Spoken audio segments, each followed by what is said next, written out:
ਅੱਜ ਆਪਾਂ ਗੱਲ ਕਰਨੀ ਹੈ ਜੀ ਖਾਸ ਕਰਕੇ ਕ੍ਰੈਡਿਟ ਬਾਰੇ ਕਿ ਆਪਣੇ ਆਪ ਨੂੰ ਇੱਕ ਰੈੱਡ ਜ਼ੋਨ ਦੇ ਵਿੱਚੋਂ ਰੈੱਡ ਜਿਹੜੀ ਆਪਣੀ ਕਰਜ਼ੇ ਦੀ ਜ਼ੋਨ ਆ ਉਹ 'ਚੋਂ ਆਪਾਂ ਨੂੰ ਕਿੱਦਾਂ ਬਾਹਰ ਰੱਖਣਾ ਔਰ ਆਪਣਾ ਜਿਹੜਾ ਕ੍ਰੈਡਿਟ ਸਕੋਰ ਹੈ ਜਿਹੜਾ ਉਹ ਆਪਾਂ ਨੂੰ ਕਿੰਨਾ ਇੰਪੈਕਟ ਕਰਦਾ ਓਵਰਆਲ ਔਰ ਉਹਨੂੰ ਆਪਾਂ ਕਿੱਦਾਂ ਬੈਟਰ ਰੱਖ ਸਕਦੇ ਹਾਂ, ਉਹਦੇ ਕੀ ਫਾਇਦੇ ਨੁਕਸਾਨ ਨੇ। ਕ੍ਰੈਡਿਟ ਸਕੋਰ ਹੈ ਕੀ ਹੈ? ਉਹ ਦੇਖੋ ਜੀ, ਇੱਕ ਤੇ ਹੁੰਦਾ ਕਰਜ਼ਾ ਦਾ ਡੈਟ ਆ ਜਿਹੜਾ ਤੁਹਾਨੂੰ ਕਰਜ਼ਾ ਮਿਲਦਾ, ਪਰ ਇੱਕ ਹੈਗਾ ਕ੍ਰੈਡਿਟ ਸਕੋਰ ਜਿਹਦੇ ਵਿੱਚ ਤੁਹਾਡੀ ਦੋ ਚੀਜ਼ਾਂ ਡਿਪੈਂਡ ਕਰਦੀਆਂ ਨੇ। ਤੁਹਾਡਾ ਜਿਹੜੀ ਇੱਕ ਪੇਮੈਂਟ ਹਿਸਟਰੀ ਹੈ ਉਹ ਕਿੰਨੀ ਹੈ ਔਰ ਤੁਸੀਂ ਕਿੰਨਾ ਡੈਟ ਕੈਰੀ ਕਰਦੇ ਹੋ। ਫॉर एग्जांपल ਮੰਨ ਲਓ ਕਿ ਮੇਰਾ ਅਵੇਲੇਬਲ ਲਿਮਿਟ ਹੈ ਕਿਸੇ ਕਾਰਡ ਦੀ $2000 ਔਰ ਜੇ ਉਹਦੇ ਤੇ ਮੈਂ $1800 ਚੁੱਕ ਲਿਆ, ਮੇਰਾ ਇਹਦਾ ਮਤਲਬ ਹੈ ਕਿ ਆਲਮੋਸਟ ਮੇਰੀ ਜਿਹੜੀ ਯੂਟਿਲਾਈਜੇਸ਼ਨ ਹੈ 90% ਹੈਗੀ ਹੈ। ਹੁਣ 90% ਦਾ ਭਾਵ ਇਹ ਹੈ ਜਿਹੜਾ ਵੀ ਮੈਨੂੰ, ਕਿਉਂਕਿ ਜਿਹੜੇ ਐਲਗੋਰਿਦਮਸ ਜਿਹੜੇ ਕੰਪਿਊਟਰਸ ਨੇ ਉਹਨੇ ਦੇਖਣਾ ਕਿ ਹੁਣ ਨਿਰਮਲ ਸਿੰਘ ਦੀ 2000 ਦੀ ਲਿਮਿਟ ਹੈ ਔਰ ਇਹ ਤੇ 1800 ਯੂਜ਼ ਆਲਰੇਡੀ ਕੀਤਾ ਹੋਇਆ, ਕਰਜ਼ਾ ਚੱਕਿਆ 1800 ਦਾ, ਭਾਵੇਂ ਮੈਂ ਹਰ ਮਹੀਨੇ ਪੇ ਆਫ ਕਰਦਾ ਪਿਆ, ਪਰ ਜਿੱਦਣ ਵੀ ਮੈਂ 1800 ਚੁੱਕ ਲਿਆ ਔਰ ਕਿਉਂਕਿ ਤੁਹਾਡੀ ਰਿਪੋਰਟਿੰਗ ਨਾਲ ਦੀ ਨਾਲ ਹੋ ਜਾਣੀ, ਲੱਗਣਾ ਹਾਂ ਜੀ ਬੰਦਾ ਵਾਕਿਆ ਬਹੁਤ ਟੁੱਟਾ ਹੋਇਆ ਔਰ ਇਸ ਕਰਕੇ ਜਿਹੜੇ ਇਹਨੂੰ ਇਜ਼ ਅ ਹਾਈ ਰਿਸਕ ਬੋਰੋਵਰ। ਔਰ ਜਦੋਂ ਹਾਈ ਰਿਸਕ ਹੋ ਗਿਆ ਉਹਦੀ ਕ੍ਰੈਡਿਟ ਵਰਥੀਨੈਸ ਉਹ ਥੱਲੇ ਚੱਲ ਜਾਣੀ। ਵੱਧ ਤੋਂ ਵੱਧ ਆਪਾਂ ਕਿਸੇ ਵੀ ਕ੍ਰੈਡਿਟ ਕਾਰਡ ਦੇ ਉੱਤੇ ਜਿਹੜੀ ਵੀ ਉਹਦੀ ਤੁਹਾਡੀ ਅਪਰੂਵਡ ਲਿਮਿਟ ਹੈ 30% ਤੋਂ ਵੱਧ ਜ਼ਿਆਦਾ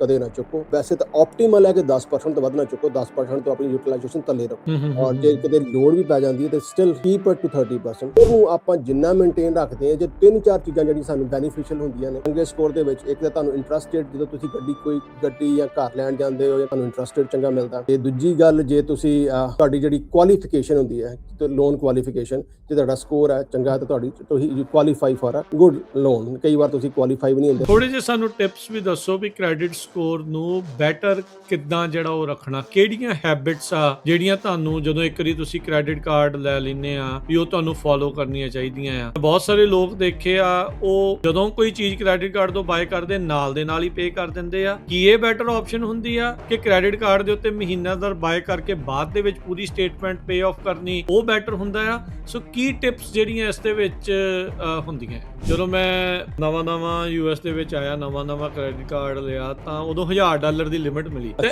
ਇੱਕ ਵਾਰੀ ਕਰਦੇ $600-700 ਖਰਚ ਲਿਆ ਵੀ ਇਸ ਤਰੀਕੇ ਦੇ ਨਾਲ। ਕੋਈ ਆਇਆ ਸੀ ਤੇ ਉਹ ਖਰਚਾ ਹੋ ਗਿਆ। ਇਹ ਨਹੀਂ ਸੀ ਵੀ ਮੈਂ ਪੈਸੇ ਮੰਥਲੀ ਮੈਂ ਹਰ ਵਾਰੀ ਦਿੰਦਾ ਸੀਗਾ, ਪਰ ਯੂਟਿਲਾਈਜੇਸ਼ਨ ਇੰਨੀ ਵੱਧ ਗਈ, ਮੈਂ ਕਿਹਾ ਯਾਰ ਕ੍ਰੈਡਿਟ ਸਕੋਰ ਪਤਾ ਨਹੀਂ ਕਿਉਂ ਡਿੱਗ ਗਿਆ। ਫਿਰ ਉਦੋਂ ਮੈਂ ਪਹਿਲੀ ਰੀਅਲਾਈਜ਼ ਕੀਤਾ ਵੀ ਕ੍ਰੈਡਿਟ ਯੂਟਿਲਾਈਜੇਸ਼ਨ ਨਾਂ ਦੀ ਵੀ ਕੋਈ ਜਿਹੜੀ ਆ ਉਹ ਚੀਜ਼ ਹੁੰਦੀ ਆ। ਆ ਪ੍ਰੋਗਰਾਮ ਸਾਡੇ ਕਰਨ ਦਾ ਮਕਸਦ ਇਹ ਆ ਵੀ ਜਿੰਨੇ ਝਟਕਾ ਖਾ ਕੇ ਸਿੱਖਣਾ ਅਸੀਂ ਤੁਹਾਨੂੰ ਪਹਿਲਾਂ ਹੀ ਦੱਸ ਦਈਏ ਵੀ ਇਸ ਤਰੀਕੇ ਦੇ ਨਾਲ ਵੀ ਇਦਾਂ ਹੋ ਜਾਂਦਾ ਆ। ਹਾਊ ਟੂ ਅਟੈਕ ਕ੍ਰੈਡਿਟ, ਜਿਹੜਾ ਕਿਸੇ ਇੱਕ ਕਰਜ਼ੇ ਨੂੰ ਕਿੱਦਾਂ ਅਟੈਕ ਕਰਨਾ ਆ, ਕਿੱਦਾਂ ਉਹ ਚੁਣਨਾ ਆ ਕਿ ਜਿਹੜਾ ਵੱਡਾ ਹੁੰਦਾ ਕਰਜ਼ਾ ਉਹ ਤੇ ਅਟੈਕ ਪਹਿਲਾਂ ਕਰਨਾ ਚਾਹੀਦਾ ਜਾਂ ਜਿਹੜਾ ਛੋਟਾ ਆ ਕਰਜ਼ਾ ਉਹਨੂੰ ਅਟੈਕ ਕਰਨਾ ਚਾਹੀਦਾ। ਇਹ ਬੇਬੀ ਸਟੈਪ ਛੋਟੇ ਚੱਕਣੇ ਚਾਹੀਦੇ ਆ ਜਾਂ ਵੱਡੀਆਂ ਪਲੰਘਾਂ ਮਾਰਨੀਆਂ ਚਾਹੀਦੀਆਂ? ਦੇਖੋ ਦੋ ਨੇ, ਦੋਵੇਂ ਚੀਜ਼ਾਂ ਨੇ। ਇਹ ਤੁਹਾਡੀ ਆਪਣੇ ਡਿਸਪਲਿਨ ਦੇ ਉੱਤੇ ਔਰ ਤੁਹਾਡੇ ਆਪਣੇ ਤਰੀਕੇ ਦੇ ਉੱਤੇ ਕਰਦਾ। ਇੱਕ ਹੁੰਦਾ ਐਵਲੈਂਸ਼ ਮੈਥਡ ਜਿਹਦੇ ਚ ਤੁਸੀਂ ਵੱਡੇ ਜਿਹੜਾ ਤੁਹਾਡਾ ਹਾਈ ਇੰਟਰਸਟ ਕ੍ਰੈਡਿਟ ਕਾਰਡ ਨੇ, ਜਿੱਦਾਂ ਪਹਿਲਾਂ ਲਿਸਟ ਬਣਾ ਲਈ, ਆਪਾਂ ਨੂੰ ਪਤਾ ਕਿ ਆਪਣੇ ਕਿੰਨਾ ਕ੍ਰੈਡਿਟ ਕਾਰਡ ਹੈ, ਕਿੰਨਾ ਬੈਲੈਂਸ ਹੈ, ਸਭ ਤੋਂ ਹਾਈ ਇੰਟਰਸਟ ਵਾਲਾ ਕਿਹੜਾ। ਜੇ ਆਪਣੇ ਪ੍ਰੋਪਰ ਡਿਸਪਲਿਨ ਤੇ ਆਪਾਂ ਉਹਨੂੰ ਕਰੀਏ, ਉਹਦੇ ਨਾਲ ਸਾਡਾ ਜਿਹੜਾ ਯੂ ਸੇਵ ਮੋਰ ਮਨੀ। ਪਰ ਜੇ ਬੰਦੇ ਨੂੰ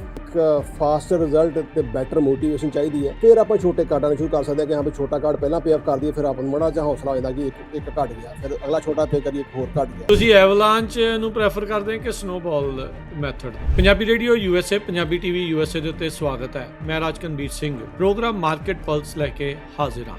ਜੁੜ ਚੁੱਕੇ ਨੇ ਮੇਰੇ ਨਾਲ ਨਿਰਮਲ ਮਾਨ ਜੀ। ਨਿਰਮਲ ਮਾਨ ਜੀ, ਜੀ ਆਇਆਂ ਨੂੰ ਸਵਾਗਤ ਹੈ। ਸਤਿ ਸ਼੍ਰੀ ਅਕਾਲ ਜੀ। ਸਵਾਗਤ ਹੈ। ਸਤਿ ਸ਼੍ਰੀ ਅਕਾਲ Rajkan, thank you very much and thank you for having me. Thank you. Market pulse ਦੇ ਵਿੱਚ US ਦੀ ਇਕਨੋਮੀ ਨੂੰ ਲੈ ਕੇ ਆਪਾਂ ਗੱਲਬਾਤ ਕਰਦੇ ਹਾਂ ਤੇ ਨਾਲ ਦੇ ਨਾਲ ਆਪਾਂ ਇੱਕ ਨਵੀਂ ਸੀਰੀਜ਼ ਸ਼ੁਰੂ ਕੀਤੀ ਆ ਫਾਈਨੈਂਸ਼ੀਅਲ ਲਿਟਰੇਸੀ ਨੂੰ, ਜਿਹੜਾ ਉਹ ਲੈ ਕੇ ਆਰਥਿਕਤਾ ਨੂੰ ਸਮਝਣਾ ਜਾਂ ਕਹਿ ਲਓ ਵੀ ਆਪਣੇ ਘਰ ਦਾ ਬਜਟ ਕਿਵੇਂ ਚਲਾਉਣਾ ਆ, ਘਰ ਦੀ ਫਾਈਨੈਂਸਿਸ ਕਿੱਦਾਂ ਚਲਾਉਣੇ ਆ। ਈਵਨ ਇਹ ਜਿਹੜੀ ਚੀਜ਼ ਆ ਉਹ ਬਿਜ਼ਨਸ ਦੇ ਉੱਤੇ ਵੀ ਨਾਲ ਲਾਗੂ ਹੁੰਦੀ ਆ। ਇਸ ਸੀਰੀਜ਼ ਦਾ ਅੱਜ ਦੂਜਾ ਭਾਗ ਆ, ਦੂਜਾ ਐਪੀਸੋਡ ਆ। ਪਹਿਲਾ ਐਪੀਸੋਡ ਆਪਾਂ ਕੀਤਾ ਸੀਗਾ ਬਜਟਿੰਗ ਦੇ ਬਾਰੇ, ਮਨੀ ਮੈਨੇਜਮੈਂਟ ਦੇ ਬਾਰੇ।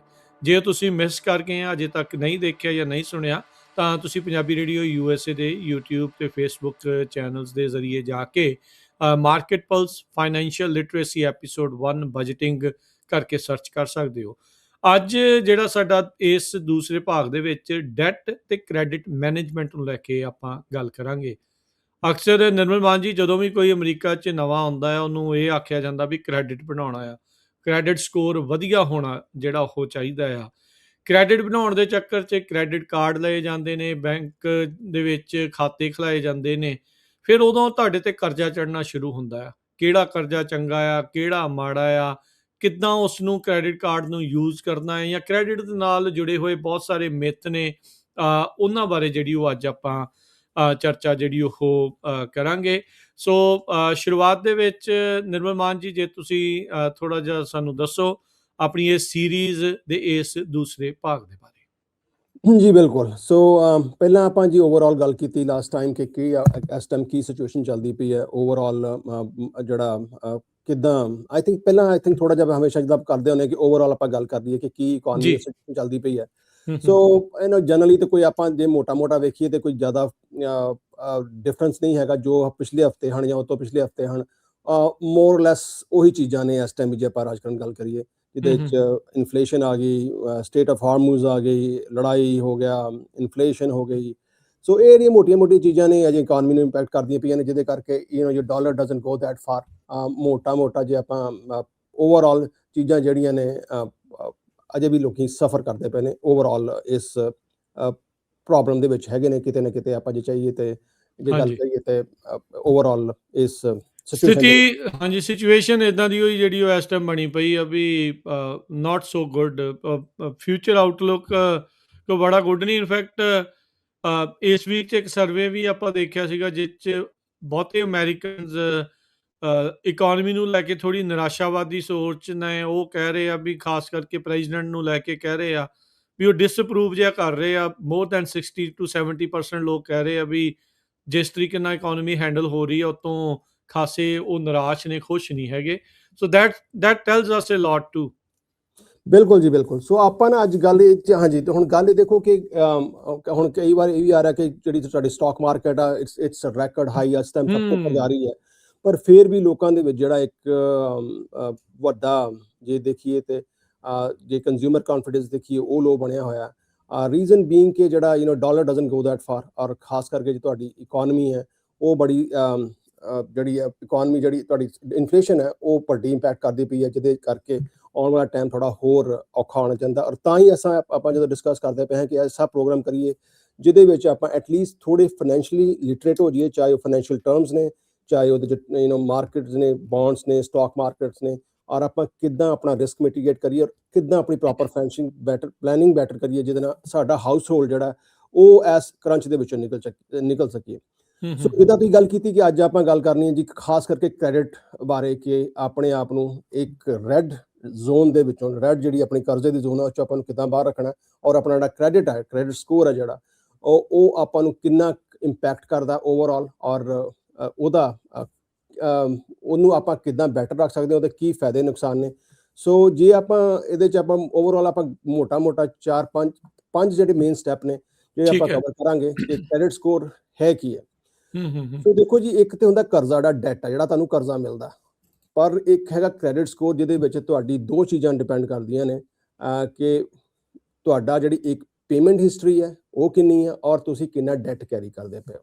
ਔਰ ਡੈਟ ਕੈਰੀ ਇਹ ਨਹੀਂ ਕਿ ਇੰਪੋਰਟੈਂਟ ਇਹ ਵੀ ਕਿੰਨਾ ਤੁਹਾਨੂੰ ਅਵੇਲੇਬਲ ਕ੍ਰੈਡਿਟ ਕਿੰਨਾ ਤੁਹਾਡਾ ਡੈਟ ਹੈਗਾ। ਫੋਰ ਐਗਜ਼ਾਮਪਲ ਮੰਨ ਲਓ ਕਿ ਮੇਰਾ ਅਵੇਲੇਬਲ ਲਿਮਿਟ ਹੈ ਕਿਸੇ ਕਾਰਡ ਦੀ $2000, ਔਰ ਜੇ ਉਹਦੇ ਤੇ ਮੈਂ $1800 ਚੁੱਕ ਲਿਆ, ਸੋ ਮੇਰਾ ਇਹਦਾ ਮਤਲਬ ਹੈ ਕਿ ਆਲਮੋਸਟ ਮੇਰੀ ਜਿਹੜੀ ਯੂਟੀਲਾਈਜੇਸ਼ਨ ਹੈ 90% ਹੈਗੀ ਹੈ। ਹੁਣ 90% ਦਾ ਭਾਵ ਇਹ ਹੈ ਕਿ ਜਿਹੜਾ ਵੀ ਮੈਨੂੰ, ਕਿਉਂਕਿ ਜਿਹੜੇ ਐਲਗੋਰਿਦਮਸ ਜਿਹੜੇ ਕੰਪਿਊਟਰਸ ਨੇ, ਜਿਹਨਾਂ ਨੂੰ AI ਲਾ ਲਓ, AI ਤੋਂ ਪਹਿਲਾਂ ਦਾ ਸਿਸਟਮ ਵੀ ਚੱਲਦਾ ਪਿਆ, ਉਹਨੇ ਦੇਖਣਾ ਕਿ ਮੈਂ ਹੁਣ ਨਿਰਮਲ ਸਿੰਘ ਦੀ 2000 ਦੀ ਲਿਮਿਟ ਹੈ ਔਰ ਇਹ ਤੇ 1800 ਯੂਜ਼ ਆਲਰੇਡੀ ਕੀਤਾ ਹੋਇਆ, ਕਰਜ਼ਾ ਚੱਕਿਆ 1800 ਦਾ, ਭਾਵੇਂ ਮੈਂ ਹਰ ਮਹੀਨੇ ਪੇ ਆਫ ਕਰਦਾ ਪਿਆ, ਪਰ ਜਿੱਦਣ ਵੀ ਮੈਂ 1800 ਚੁੱਕ ਲਿਆ, ਔਰ ਕਿਉਂਕਿ ਤੁਹਾਡੀ ਰਿਪੋਰਟਿੰਗ ਨਾਲ ਦੀ ਨਾਲ ਹੋ ਜਾਣੀ ਹੈ, ਉਹਨੂੰ ਲੱਗਣਾ ਹਾਂ ਜੀ ਬੰਦਾ ਵਾਕਿਆ ਬਹੁਤ ਟੁੱਟਾ ਹੋਇਆ, ਔਰ ਇਸ ਕਰਕੇ ਜਿਹੜੇ ਇਹਨੂੰ ਇਜ਼ ਅ ਹਾਈ ਰਿਸਕ ਬੋਰੋਵਰ, ਔਰ ਜਦੋਂ ਹਾਈ ਰਿਸਕ ਹੋ ਗਿਆ ਉਹਦੀ ਕ੍ਰੈਡਿਟ ਵਰਥੀਨੈਸ ਉਹ ਥੱਲੇ ਚੱਲ ਜਾਣੀ ਹੈ। ਸੋ ਵੀ ਉਹਦੇ ਤੇ ਡਰ ਆ ਵੀ ਇਹ ਕਦੀ ਇਹ ਮੋੜ ਸਕੂਗਾ ਕਿ ਨਹੀਂ ਮੋੜ ਸਕੂਗਾ। ਜਿਹੜੇ ਬੰਦੇ ਨੂੰ 2000 ਦਿੱਤਾ ਤੇ ਉਹਨੇ 1800 ਚੁੱਕ ਲਿਆ, ਤੇ ਹੁਣ ਉਹਨੂੰ ਆਪਾਂ 40000 ਦੇ ਸਕਦੇ ਹਾਂ ਕਿ ਜੇ 40000 ਦਿੱਤਾ ਤੇ ਉਹਨੇ 40000 35000 ਚੱਕ ਲੈਣਾ ਹੈ। ਐਗਜ਼ੈਕਟਲੀ। ਸੋ ਇਹ ਇੱਕ ਇੰਪੋਰਟੈਂਟ ਚੀਜ਼ ਹੈਗੀ ਹੈ। ਸੋ ਜੇ ਆਪਾਂ ਹੁਣ ਇਹਦੇ ਦੂਜੀ ਆਪਾਂ ਕੀ ਗੱਲ ਕਰਦੇ, ਦੇਖੋ ਜੀ ਅਸੀਂ ਤਾਂ ਆਪਣਾ ਕ੍ਰੈਡਿਟ ਖਰਾਬ ਨਹੀਂ ਕਰਨਾ ਚਾਹੁੰਦੇ, ਅਸੀਂ ਮਿਨੀਮਮ ਪੇਮੈਂਟ ਕਰੀ ਜਾਂਦੇ ਹਰ ਮਹੀਨੇ ਜੀ। ਸਾਡੀ ਜੇ ਇਹਦੇ 'ਚ $40 ਬਣਦੀ ਹੈ ਅਪਰੋਕਸੀਮੇਟਲੀ ਇੰਟਰਸਟ ਓਨਲੀ ਪੇਮੈਂਟ, ਉਹਨੂੰ ਭਾਵੇਂ ਨਾ ਇਹਨੂੰ 10 ਸਾਲ ਲੱਗ ਜਾਣ, ਭਾਵੇਂ 20 ਸਾਲ ਲੱਗ ਜਾਣ, ਪਰ ਮੇਰਾ ਕ੍ਰੈਡਿਟ ਖਰਾਬ ਨਹੀਂ ਹੋਣਾ ਚਾਹੀਦਾ। But that's not a good strategy, because ਤੁਹਾਡਾ ਕ੍ਰੈਡਿਟ ਉਸੇ ਟਾਈਮ ਵੀ ਖਰਾਬ ਚੱਲਦਾ ਪਿਆ ਜਦੋਂ ਤੁਹਾਡੀ ਜਿਹੜੀ ਤੁਸੀਂ ਬੈਲੈਂਸ ਜਿਹੜਾ ਤੁਹਾਡਾ ਉਹ ਬਹੁਤ ਹਾਈ ਹੈਗਾ। ਸੋ ਉਹਨੂੰ ਬੈਲੈਂਸ ਨੂੰ ਆਪਾਂ ਕੋਸ਼ਿਸ਼ ਇਹ ਘਟਾਉਣਾ ਕਰਨੀ ਆ। ਘਟਾ ਵੱਧ ਤੋਂ ਵੱਧ ਆਪਾਂ ਕਿਸੇ ਵੀ ਕ੍ਰੈਡਿਟ ਕਾਰਡ ਦੇ ਉੱਤੇ ਜਿਹੜੀ ਵੀ ਉਹਦੀ ਤੁਹਾਡੀ ਅਪਰੂਵਡ ਲਿਮਿਟ ਹੈ 30% ਤੋਂ ਵੱਧ ਜ਼ਿਆਦਾ ਕਦੇ ਨਾ ਚੁੱਕੋ। ਵੈਸੇ ਤਾਂ ਆਪਟੀਮਲ ਹੈ ਕਿ 10% ਤੋਂ ਵੱਧ ਨਾ ਚੁੱਕੋ, 10% ਤੋਂ ਆਪਣੀ ਯੂਟਿਲਾਈਜੇਸ਼ਨ ਥੱਲੇ ਰੱਖੋ। ਔਰ ਜੇ ਕਿਤੇ ਲੋੜ ਵੀ ਪੈ ਜਾਂਦੀ ਹੈ ਤੇ ਸਟਿਲ ਕੀਪ ਇਟ ਟੂ 30%। ਔਰ ਇਹਦੇ ਬਾਰੇ ਆਪਾਂ ਜਿਹੜੀ ਨੇ 5 ਮੇਨ ਸਟੈਪ ਨੇ ਜਿਹੜੇ ਆਪਾਂ ਇੱਥੇ ਸੌਰੀ ਮੈਂ ਤੁਹਾਨੂੰ ਇੱਥੇ ਰੋਕਦਾ। ਸਭ ਤੋਂ ਪਹਿਲਾਂ ਨਾ, ਹੁਣ ਚਲੋ ਮੰਨ ਲਓ ਜਿਹੜਾ ਕੋਈ ਨਵਾਂ ਬੰਦਾ ਆਇਆ ਆ, ਜੀ ਜੀ ਗੱਲਾਂ ਤਾਂ ਅੱਜ ਕੱਲ੍ਹ ਸਾਰਿਆਂ ਨੇ ਸੁਣੀਆਂ ਜਾਣਦੇ ਆ। ਕ੍ਰੈਡਿਟ ਸਕੋਰ ਦਾ ਮਤਲਬ ਕੀ ਆ? ਕੀ ਆਉਂਦੇ ਬੰਦੇ ਨੂੰ ਕ੍ਰੈਡਿਟ ਕਾਰਡ ਮਿਲ ਜਾਂਦਾ ਆ, ਲੈਣਾ ਚਾਹੀਦਾ ਆ, ਕਿਹੜਾ ਲੈਣਾ ਚਾਹੀਦਾ ਆ? ਜੇ ਥੋੜ੍ਹਾ ਜਿਹਾ ਤੁਸੀਂ ਪਹਿਲਾਂ ਇਹ ਵੀ ਇੱਕ ਇਨੀਸ਼ੀਅਲ ਸਟੈਪ ਜੇ ਤੁਸੀਂ ਥੋੜ੍ਹਾ ਜਿਹਾ ਡਿਸਕਸ ਕਰਿਓ, ਥੋੜ੍ਹਾ ਜਿਹਾ ਦੱਸਿਓ ਵੀ ਕਿਹੜੀ ਦਿਸ਼ਾ ਦੇ ਵਿੱਚ ਬੰਦੇ ਨੂੰ ਜਾਣਾ ਚਾਹੀਦਾ ਆ। ਸੋ ਆਪਾਂ ਜਿੱਦਾਂ ਅੱਗੇ ਵੀ ਗੱਲ ਮੈਂ ਥੋੜ੍ਹਾ ਜਿਹਾ ਆਪਾਂ ਕ੍ਰੈਡਿਟ ਨੂੰ ਡਿਸਕ੍ਰਾਈਬ ਕਰੀਏ ਜੇ ਇੱਕ ਲੇਮੈਨ ਲੈਂਗੁਏਜ ਦੇ ਵਿੱਚ, ਬਿਲਕੁਲ ਆਪਾਂ ਝਟਕਾ ਭਾਸ਼ਾ ਐਕਸਪਲੇਨ ਕਰਨੀ ਕਰੀਏ ਕਿ ਜੇ ਆਪਾਂ ਬੈਕ ਹੋਮ ਜੇ ਪੰਜਾਬ ਚੋਂ ਆਏ, ਕਿਸੇ ਵੀ ਜ਼ਿਮੀਂਦਾਰ ਫੈਮਿਲੀ ਚੋਂ ਆਏ ਹੋ ਤੁਸੀਂ, ਤਾਂ ਤੁਹਾਨੂੰ ਪਤਾ ਕਿ ਕਿੱਦਾਂ ਵੀ ਹਰ ਬੰਦੇ ਦੀ ਪਿੰਡ 'ਚ ਜ਼ਮੀਨ ਹੁੰਦੀ, ਖਾਸ ਕਰਕੇ ਜੇ ਜ਼ਿਮੀਂਦਾਰੀ ਭਾਈਚਾਰੇ ਤੇ ਕਿਸੇ ਕੋਲ 5 ਕਿੱਲੇ, ਕਿਸੇ ਕੋਲ 10 ਕਿੱਲੇ, ਕਿਸੇ ਕੋਲ 50 ਕਿੱਲੇ ਹੈ। ਸੋ ਮਾਰਕੀਟ 'ਚ ਜਿਹੜਾ ਵੀ ਆੜਤੀ ਕੋਈ ਕਿਸੇ ਨੇ ਪੈਸੇ ਲੈਣ ਜਾਣਾ ਜਾਂ ਕਿਤੇ ਵੀ ਬੋਰੋ ਕਰਨਾ, ਉਹਨੂੰ ਪਤਾ ਹੈ ਕਿ ਇਹ ਜਿਹੜਾ 50 ਕਿੱਲੇ ਵਾਲਾ ਇਹਦੀ ਕਿੰਨੀ ਕੈਪੈਸਿਟੀ ਹੈ ਰੀਪੇ ਕਰਨ ਦੀ ਵਾਪਸ। ਉਹਨੂੰ ਅਗਲੇ ਨੇ ਆੜਤੀ ਨੇ ਜਾਂ ਕਿਸੇ ਬੈਂਕ ਨੇ ਉਹਨੂੰ ਉਸ ਹਿਸਾਬ ਨਾਲ, ਜਾਂ ਅੱਜ ਲਿਮਟਾਂ ਮਿਲ ਜਾਂਦੀਆਂ ਨੇ ਬੈਂਕ ਤੋਂ, ਉਸ ਹਿਸਾਬ ਨਾਲ ਪੈਸੇ ਦੇਣੇ ਨੇ। ਜਿਹਦੀ 10 ਕਿੱਲੇ ਉਹਨੂੰ ਘੱਟ ਮਿਲਣੀ ਹੈ, ਜਿਹਦੀ 5 ਕਿੱਲੇ ਆਫਕੋਰਸ ਉਹਨੂੰ ਘੱਟ ਮਿਲਣੀ ਹੈ। ਸੋ ਸੇਮ ਸਿਨੈਰੀਓ ਆਪਾਂ ਇੱਧਰ ਕਰ ਲਈਏ ਕਿ ਹਾਂ ਵੀ ਜਿਹਦੀ ਹਾਊਸ ਹੋਲਡ ਇਨਕਮ ਹੈ, ਜੇ $1,00,000 ਹੈ ਤਾਂ ਉਹਦੀ ਇੱਕ ਸਟਨ ਲਿਮਿਟ ਹੈ, ਜਿਹਦੀ ਮਿਲੀਅਨ ਸਾਲ ਦੀ ਤੇ ਉਹਨੂੰ ਜ਼ਿਆਦਾ ਮਿਲਣੀ ਹੈ। ਸੋ ਇੱਕ ਤਾਂ ਇਹ ਗੱਲ ਹੋ ਗਿਆ ਮੇਜਰ ਫੈਕਟਰ ਕਿ ਤੁਹਾਡੀ ਜਿਹੜੀ ਹੈ ਕੈਪੈਸਿਟੀ ਕਿੰਨੀ ਹੈ, how much money you make. ਤੁਹਾਨੂੰ ਜਿਹੜੀ ਲਿਮਿਟ ਆ ਜਦੋਂ ਕਹਿ ਦਿੰਦੇ ਵੀ ਉਹ ਕਿੰਨੀ ਤੁਹਾਨੂੰ ਮਿਲੂਗੀ, ਵੀ 2,000 ਵਾਲਾ ਕਾਰਡ ਮਿਲਣਾ ਕਿ 20,000 ਵਾਲਾ ਕਾਰਡ ਮਿਲਣਾ ਤੁਹਾਨੂੰ। ਐਗਜ਼ੈਕਟਲੀ। ਔਰ ਦੂਜਾ ਫੈਕਟਰ ਇਹ 'ਚ ਹੁੰਦਾ ਹੈ ਕਿ ਤੁਹਾਡਾ ਵਿਹਾਰ ਕਿਦਾਂ ਦਾ, ਤੁਹਾਡੀ ਕ੍ਰੈਡੀਬਿਲਿਟੀ ਕਿੰਨੀ ਦੀ ਹੈ। ਜੇ 5 ਕਿੱਲੇ ਵਾਲਾ ਜੇ 50,000 ਲੈ ਕੇ ਵੀ ਟਾਈਮਲੀ ਪੈਸੇ ਜਿਹੜੀ ਉਹਨੇ ਕਮਿਟਮੈਂਟ ਕੀਤੀ ਹੈ ਉਹਨਾਂ ਮੋੜੀ ਜਾਂਦਾ, ਤਾਂ ਦੈਟ ਮੀਨਸ ਉਹ ਬੰਦਾ ਕ੍ਰੈਡੀਬਲ ਹੈ, ਉਹ ਵਿਸ਼ਵਾਸ ਪਾਤਰ ਹੈ। ਔਰ ਜੇ 50 ਕਿੱਲੇ ਵਾਲਾ ਵੀ 5 ਲੱਖ ਛੱਡੋ, $5,000 5,000 ਰੁਪਇਆ ਲੈ ਕੇ ਵੀ ਉਹਨੂੰ ਮੋੜਦਾ ਨਹੀਂ, ਡਿਲੇ ਕਰਦਾ, ਤੇ ਮਾਰਕੀਟ 'ਚ ਗੱਲ ਪੈ ਜਾਂਦੀ ਯਾਰ ਇਹਨੂੰ ਪੈਸੇ ਨਾ ਦਿਓ, ਇਹ ਇਹਨੂੰ ਪੈਸੇ ਦੇ ਕੇ ਤੇ ਮੋੜਨੇ ਨਹੀਂ ਜਾਂ ਰੋ ਕੇ ਮੋੜਨੇ ਨੇ, ਸਿਆਪਾ ਲੰਮਾ ਪੈ ਜਾਣਾ। ਸੋ ਇਹ ਜਿਹੜਾ ਛੋਟੇ ਲੈਵਲ ਤੇ ਜਾਂ ਇੱਕ ਮਾਈਕਰੋ ਲੈਵਲ ਤੇ ਕੰਮ ਹੀ ਇਹਨੂੰ ਮੈਕਰੋ ਵੱਡੇ ਲੈਵਲ ਤੇ ਇਸ ਕੰਟਰੀ ਨੇ ਕੀਤਾ ਥਰੂ ਆਊਟ ਸਿਸਟਮ ਓਵਰ ਦਾ ਈਅਰਸ, ਕਿ ਤੁਹਾਡੀ ਫਾਈਨੈਂਸ਼ੀਅਲ ਸਟੇਬਿਲਿਟੀ ਕਿੰਨੀ, ਤੁਸੀਂ ਪੈਸੇ ਬਣਾਉਂਦੇ ਕਿੰਨੇ ਹੋ, ਔਰ ਜਦੋਂ ਤੁਸੀਂ ਪੈਸੇ ਮਾਰਕੀਟ 'ਚ ਚੁੱਕਦੇ ਹੋ ਉਹ ਚੁੱਕਦੇ ਕਿੰਨੇ ਹੋ। ਕਿਉਂਕਿ ਇੱਕ ਬੰਦਾ ਹੈ, ਉਹਦੇ ਕੋਲ 50 ਕਿੱਲੇ ਜ਼ਮੀਨ, ਉਹਨੇ 10 ਆੜਤੀਆਂ ਕੋਲ ਚੁੱਕ ਲਏ ਨੇ ਪੈਸੇ। ਸੋ ਉਹ ਸਾਰਾ ਸਿੰਕ ਹੋਣਾ ਚਾਹੀਦਾ ਕਿ ਕਿੰਨੇ ਪੈਸੇ ਉਹਨਾਂ ਕੋਲ ਚੱਕੇ ਪਏ ਨੇ। ਹੁਣ ਦੂਜੀ ਗੱਲ ਇਹ ਹੈ ਕਿ ਜੇ ਉਹਨੇ ਟਾਈਮ ਨਾਲ ਨਾ ਮੋੜੇ ਤਾਂ ਉਹਦੀ ਕ੍ਰੈਡੀਬਿਲਿਟੀ ਖਰਾਬ ਹੁੰਦੀ। ਸੋ ਇਸ ਚੀਜ਼ ਨੂੰ ਆਪਾਂ ਜੇ ਵੱਡੇ ਲੈਵਲ ਤੇ ਐਕਸਪੈਂਡ ਕਰੀਏ, ਜਿਹੜੀ ਕ੍ਰੈਡਿਟ ਰਿਪੋਰਟ ਹੈ, ਦੈਟ ਇਜ਼ ਐਗਜ਼ੈਕਟਲੀ ਇਹੀ ਚੀਜ਼ ਹੈਗੀ ਹੈ। ਜਿਹੜਾ ਸਕੋਰ ਆ ਤੁਹਾਡਾ 400 ਤੋਂ ਲੈ ਕੇ 850 ਤੱਕ ਜਾਂਦਾ ਪਿਆ, ਔਰ ਇਸ ਸਕੋਰ ਨੂੰ ਆਪਾਂ ਜਿੰਨਾ ਮੇਨਟੇਨ ਰੱਖਦੇ ਹਾਂ, ਜੇ 3-4 ਚੀਜ਼ਾਂ ਜਿਹੜੀਆਂ ਸਾਨੂੰ ਬੈਨੀਫੀਸ਼ੀਅਲ ਹੁੰਦੀਆਂ ਨੇ ਚੰਗੇ ਸਕੋਰ ਦੇ ਵਿੱਚ। ਇੱਕ ਤਾਂ ਤੁਹਾਨੂੰ ਇੰਟਰਸਟ ਰੇਟ, ਜਦੋਂ ਤੁਸੀਂ ਕੋਈ ਗੱਡੀ ਜਾਂ ਘਰ ਲੈਣ ਜਾਂਦੇ ਹੋ, ਤੁਹਾਨੂੰ ਇੰਟਰਸਟ ਰੇਟ ਚੰਗਾ ਮਿਲਦਾ। ਤੇ ਦੂਜੀ ਗੱਲ, ਜੇ ਤੁਸੀਂ ਤੁਹਾਡੀ ਜਿਹੜੀ ਕੁਆਲੀਫਿਕੇਸ਼ਨ ਹੁੰਦੀ ਹੈ, ਲੋਨ ਕੁਆਲੀਫਿਕੇਸ਼ਨ, ਜੇ ਤੁਹਾਡਾ ਸਕੋਰ ਹੈ ਚੰਗਾ ਤਾਂ ਤੁਸੀਂ qualify for a good loan. ਕਈ ਵਾਰ ਤੁਸੀਂ ਕੁਆਲੀਫਾਈ ਵੀ ਨਹੀਂ ਹੁੰਦੇ। ਡੈਟ ਟੂ ਇਨਕਮ ਰੇਸ਼ੋ ਜਿਹੜੀ ਹੁੰਦੀ ਆ, ਐਗਜ਼ੈਕਟਲੀ। ਹੁਣ ਦੇਖੋ ਨਾ, ਜੇ ਐਗਜ਼ੈਕਟਲੀ ਵੈਰੀ ਇੰਪੋਰਟੈਂਟ ਪੁਆਇੰਟ ਤੁਸੀਂ ਲੈ ਕੇ ਆਂਦਾ ਕਿ ਹੁਣ ਮੰਨ ਲਓ ਕਿ ਜੇ ਮੇਰੇ ਕੋਲ ਇਨਕਮ ਮੇਰੀ ਸਾਲ ਦੀ $1,00,000 ਹੈ, ਔਰ ਮੇਰੇ $1,00,000 ਦੀ ਇਨਕਮ ਦੇ ਨਾਲ ਜੇ ਮੈਂ ਮਹੀਨੇ ਦੇ ਲੈ ਕੇ ਆਉਣਾ, ਸੋ ਲੈਟਸ ਸੇ ਕਿ ਮੇਰੀ ਮਹੀਨੇ ਦੀ $10,000 ਇਨਕਮ ਹੈ ਜੀ, $10,000 ਇਨਕਮ ਹੈ, ਤਾਂ 10,000 ਜਿਹੜੀ ਗਵਰਨਮੈਂਟ ਨੇ ਜਿਹੜੇ ਐਲਗੋਰਿਥਮਸ ਕੱਢੇ ਹੋਏ ਨੇ, ਜਿਹੜੇ ਪਿਛਲੇ 40-50-100 ਸਾਲ ਤੋਂ ਉਹਨਾਂ ਨੇ ਸਿਸਟਮ ਇਵੈਲੂਏਟ ਕੀਤਾ, ਉਹਨਾਂ ਨੇ ਕੀਤਾ ਫॉर ਐਗਜ਼ਾਮਪਲ ਤੁਸੀਂ ਘਰ ਲੈਣਾ ਤੇ ਜਿਹੜੇ ਤੁਹਾਡੇ ਸਾਰੇ ਖਰਚੇ ਨੇ, ਤੁਹਾਡੀ ਕ੍ਰੈਡਿਟ ਕਾਰਡ ਦੀ ਪੇਮੈਂਟ, ਤੁਹਾਡੀ ਮੌਰਗੇਜ ਪੇਮੈਂਟ, ਤੁਹਾਡੀ ਘਰ ਦੀ ਇੰਸ਼ੋਰੈਂਸ, ਗੱਡੀਆਂ ਦੀ ਇੰਸ਼ੋਰੈਂਸ, ਟੈਕਸਸ, ਸਾਰਾ ਕੁਝ ਪਾ ਕੇ, ਤੁਹਾਡਾ ਸਟੂਡੈਂਟ ਲੋਨ, ਤੁਹਾਡਾ ਕੋਈ ਵੀ ਹੋਰ ਲੋਨ ਹੈਗਾ, ਤੁਸੀਂ 401 ਤੇ ਕੋਈ ਲੋਨ ਹੈ, ਕੁਝ ਵੀ ਤੁਸੀਂ ਲਿਆ, ਸਾਰਾ ਕੁਝ ਪਾ ਕੇ it should not be more than 50% of your income। ਸੋ ਜੇ ਤੁਸੀਂ 10,000 ਮਹੀਨੇ ਕਮਾਉਂਦੇ ਹੋ, ਤੁਹਾਡੇ 5,000 ਤੋਂ ਵੱਧ ਖਰਚੇ ਹੋ ਗਏ ਨੇ, ਮੰਨ ਲਓ ਕਿ 5100 ਵੀ ਹੋ ਗਏ ਨੇ, ਤੁਸੀਂ ਡਿਸਕੁਆਲੀਫਾਈ ਹੋਣਾ। ਔਰ ਜਦੋਂ ਕ੍ਰੈਡਿਟ ਕਾਰਡ ਆ ਜਾਂਦੇ ਨੇ, ਕ੍ਰੈਡਿਟ ਕਾਰਡਾਂ ਦੀ ਸਟੇਟਮੈਂਟ ਜਿਹੜੀ ਮਿਨੀਮਮ ਪੇਮੈਂਟਾਂ ਨੇ, ਤੁਸੀਂ ਐਡ ਕਰਦੇ ਹੋ, ਇਨ ਮੋਸਟ ਕੇਸਿਸ ਤੁਸੀਂ ਜਿਹੜੇ ਉਹ ਡਿਸਕੁਆਲੀਫਾਈ ਹੋ ਜਾਂਦੇ ਹੋ, ਜੇ ਮੰਨ ਲਓ ਕਿ ਤੁਹਾਡੀ ਇਨਕਮ, ਤੁਹਾਡੀ ਜਿਹੜੇ ਖਰਚੇ ਵੱਧ ਜਾਂਦੇ ਨੇ। ਸੋ ਦਿਸ ਇਜ਼ ਐਡਵਾਈਜ਼ੇਬਲ ਕਿ ਤੁਸੀਂ ਆਪਣੇ ਜਿਹੜੇ ਕ੍ਰੈਡਿਟ ਕਾਰਡ ਦੀਆਂ ਪੇਮੈਂਟਾਂ ਨੇ ਉਹਨਾਂ ਨੂੰ ਘੱਟ ਰੱਖੋ, ਔਰ ਕ੍ਰੈਡਿਟ ਸਕੋਰ ਆਪਣਾ ਠੀਕ ਰੱਖੋ। ਔਰ ਕ੍ਰੈਡਿਟ ਸਕੋਰ ਤੁਹਾਡਾ, ਜਿੱਦਾਂ ਕਿ ਪਹਿਲਾਂ ਵੀ ਕਿਹਾ, ਕਿ ਖਰਾਬ ਹੋ ਜਾਂਦਾ ਜੇ ਤੁਸੀਂ ਜ਼ਿਆਦਾ ਚੁੱਕਣ ਲੱਗ ਪੈਂਦੇ ਹੋ ਕਰਜ਼ਾ, ਜ਼ਿਆਦਾ ਕਰਜ਼ਾ ਚੱਕਦੇ ਆ, ਬੇਲੋੜੀਆਂ ਜਿਹੜੀਆਂ ਚੀਜ਼ਾਂ ਆਪਾਂ ਬਾਏ ਕਰਨ ਲੱਗ ਜਾਂਦੇ ਆ, ਫਿਰ ਆਟੋਮੈਟਿਕਲੀ ਉਹ ਖਰਚੇ ਆਪਣੇ ਸਿਰ ਵੱਧਦੇ ਜਿਹੜੇ ਉਹ ਜਾਂਦੇ ਹੈਗੇ ਆ। ਇਹਦੇ ਵਿੱਚ ਥੋੜੇ ਜਿਹੇ ਸਾਨੂੰ ਟਿਪਸ ਵੀ ਦੱਸੋ ਵੀ ਕ੍ਰੈਡਿਟ ਸਕੋਰ ਨੂੰ ਬੈਟਰ ਕਿੱਦਾਂ ਜਿਹੜਾ ਉਹ ਰੱਖਣਾ, ਕਿਹੜੀਆਂ ਹੈਬਿਟਸ ਆ ਜਿਹੜੀਆਂ ਤੁਹਾਨੂੰ ਜਦੋਂ ਇੱਕ ਵਾਰੀ ਤੁਸੀਂ ਕ੍ਰੈਡਿਟ ਕਾਰਡ ਲੈ ਲੈਂਦੇ ਆ ਵੀ ਉਹ ਤੁਹਾਨੂੰ ਫੋਲੋ ਕਰਨੀਆਂ ਚਾਹੀਦੀਆਂ ਆ। ਮੈਂ ਬਹੁਤ ਸਾਰੇ ਲੋਕ ਦੇਖੇ ਆ, ਉਹ ਜਦੋਂ ਕੋਈ ਚੀਜ਼ ਕ੍ਰੈਡਿਟ ਕਾਰਡ ਤੋਂ ਬਾਏ ਕਰਦੇ ਨਾਲ ਦੇ ਨਾਲ ਹੀ ਪੇ ਕਰ ਦਿੰਦੇ ਆ। ਕੀ ਇਹ ਬੈਟਰ ਆਪਸ਼ਨ ਹੁੰਦੀ ਆ ਕਿ ਕ੍ਰੈਡਿਟ ਕਾਰਡ ਦੇ ਉੱਤੇ ਮਹੀਨਾਦਰ ਬਾਏ ਕਰਕੇ ਬਾਅਦ ਦੇ ਵਿੱਚ ਪੂਰੀ ਸਟੇਟਮੈਂਟ ਪੇ ਆਫ ਕਰਨੀ, ਉਹ ਬੈਟਰ ਹੁੰਦਾ ਆ? ਸੋ ਕੀ ਟਿਪਸ ਜਿਹੜੀਆਂ ਇਸ ਦੇ ਵਿੱਚ ਹੁੰਦੀਆਂ ਆ? ਦੇਖੋ ਇਹ ਆਪਣਾ ਇਹ ਐਗਜ਼ੈਕਟਲੀ ਇਹੀ ਇੰਪੋਰਟੈਂਟ ਫੈਕਟਰ ਨੇ। ਜਨਰਲੀ ਮੈਂ ਤਾਂ ਅੱਗੇ ਵੀ ਕਹਿੰਦਾ ਹੁੰਦਾ ਕਿ ਕ੍ਰੈਡਿਟ ਕਾਰਡ ਨੂੰ ਤੁਸੀਂ ਐਜ਼ ਅ ਕਨਵੀਨੀਅੰਸ ਯੂਜ਼ ਕਰੋ, ਐਜ਼ ਅ ਕ੍ਰੈਡਿਟ ਯੂਜ਼ ਨਾ ਕਰੋ। ਜੇ ਤੁਸੀਂ ਕ੍ਰੈਡਿਟ ਪਾਈਲ ਅਪ ਕਰਨਾ ਪੈਂਦੇ ਹੋ, ਤੁਹਾਨੂੰ ਹੌਲੀ ਹੌਲੀ ਇਹ ਅਹਿਸਾਸ ਹੋਣ ਲੱਗ ਪੈਂਦਾ ਕਿ ਜਿੱਦਾਂ ਕਿ ਗੱਲ ਕੀਤੀ ਸੀ ਮੈਂ 2000 ਦੇ ਉੱਤੇ 1800 ਚੁੱਕ ਲਿਆ, ਔਰ ਉਹਦੇ ਬਾਅਦ ਮੇਰੀ ਮਹੀਨੇ ਦੀ $40 ਪੇਮੈਂਟ ਸ਼ੁਰੂ ਹੋ ਗਈ। ਸੋ ਜੇ ਮੈਂ $40 ਪੇ ਕਰਨ ਲੱਗ ਗਿਆ, ਤਾਂ ਸਿਸਟਮ ਨੇ ਡਿਜ਼ਾਈਨ ਕੀਤਾ ਕਿ ਜੋ ਅਮਰੀਕਨ ਕੈਪੀਟਲ ਸਿਸਟਮ ਨੇ ਡਿਜ਼ਾਈਨ ਕੀਤਾ ਕਿ ਤੁਹਾਨੂੰ ਦਿਸ ਇਜ਼ ਅ ਡਿਜ਼ਾਈਨ ਦਿਸ ਵੇ ਕਿ ਤੁਸੀਂ ਇਸ ਸਿਸਟਮ 'ਚ ਕਦੇ ਬਾਹਰ ਨਾ ਨਿਕਲ ਸਕੋ। ਅਗਲੇ 10 20 40 ਸਾਲ ਇਸੇ ਚੱਕਰ 'ਚ ਪਈ ਜਾਓ, ਕੱਢੀ ਜਾਓ।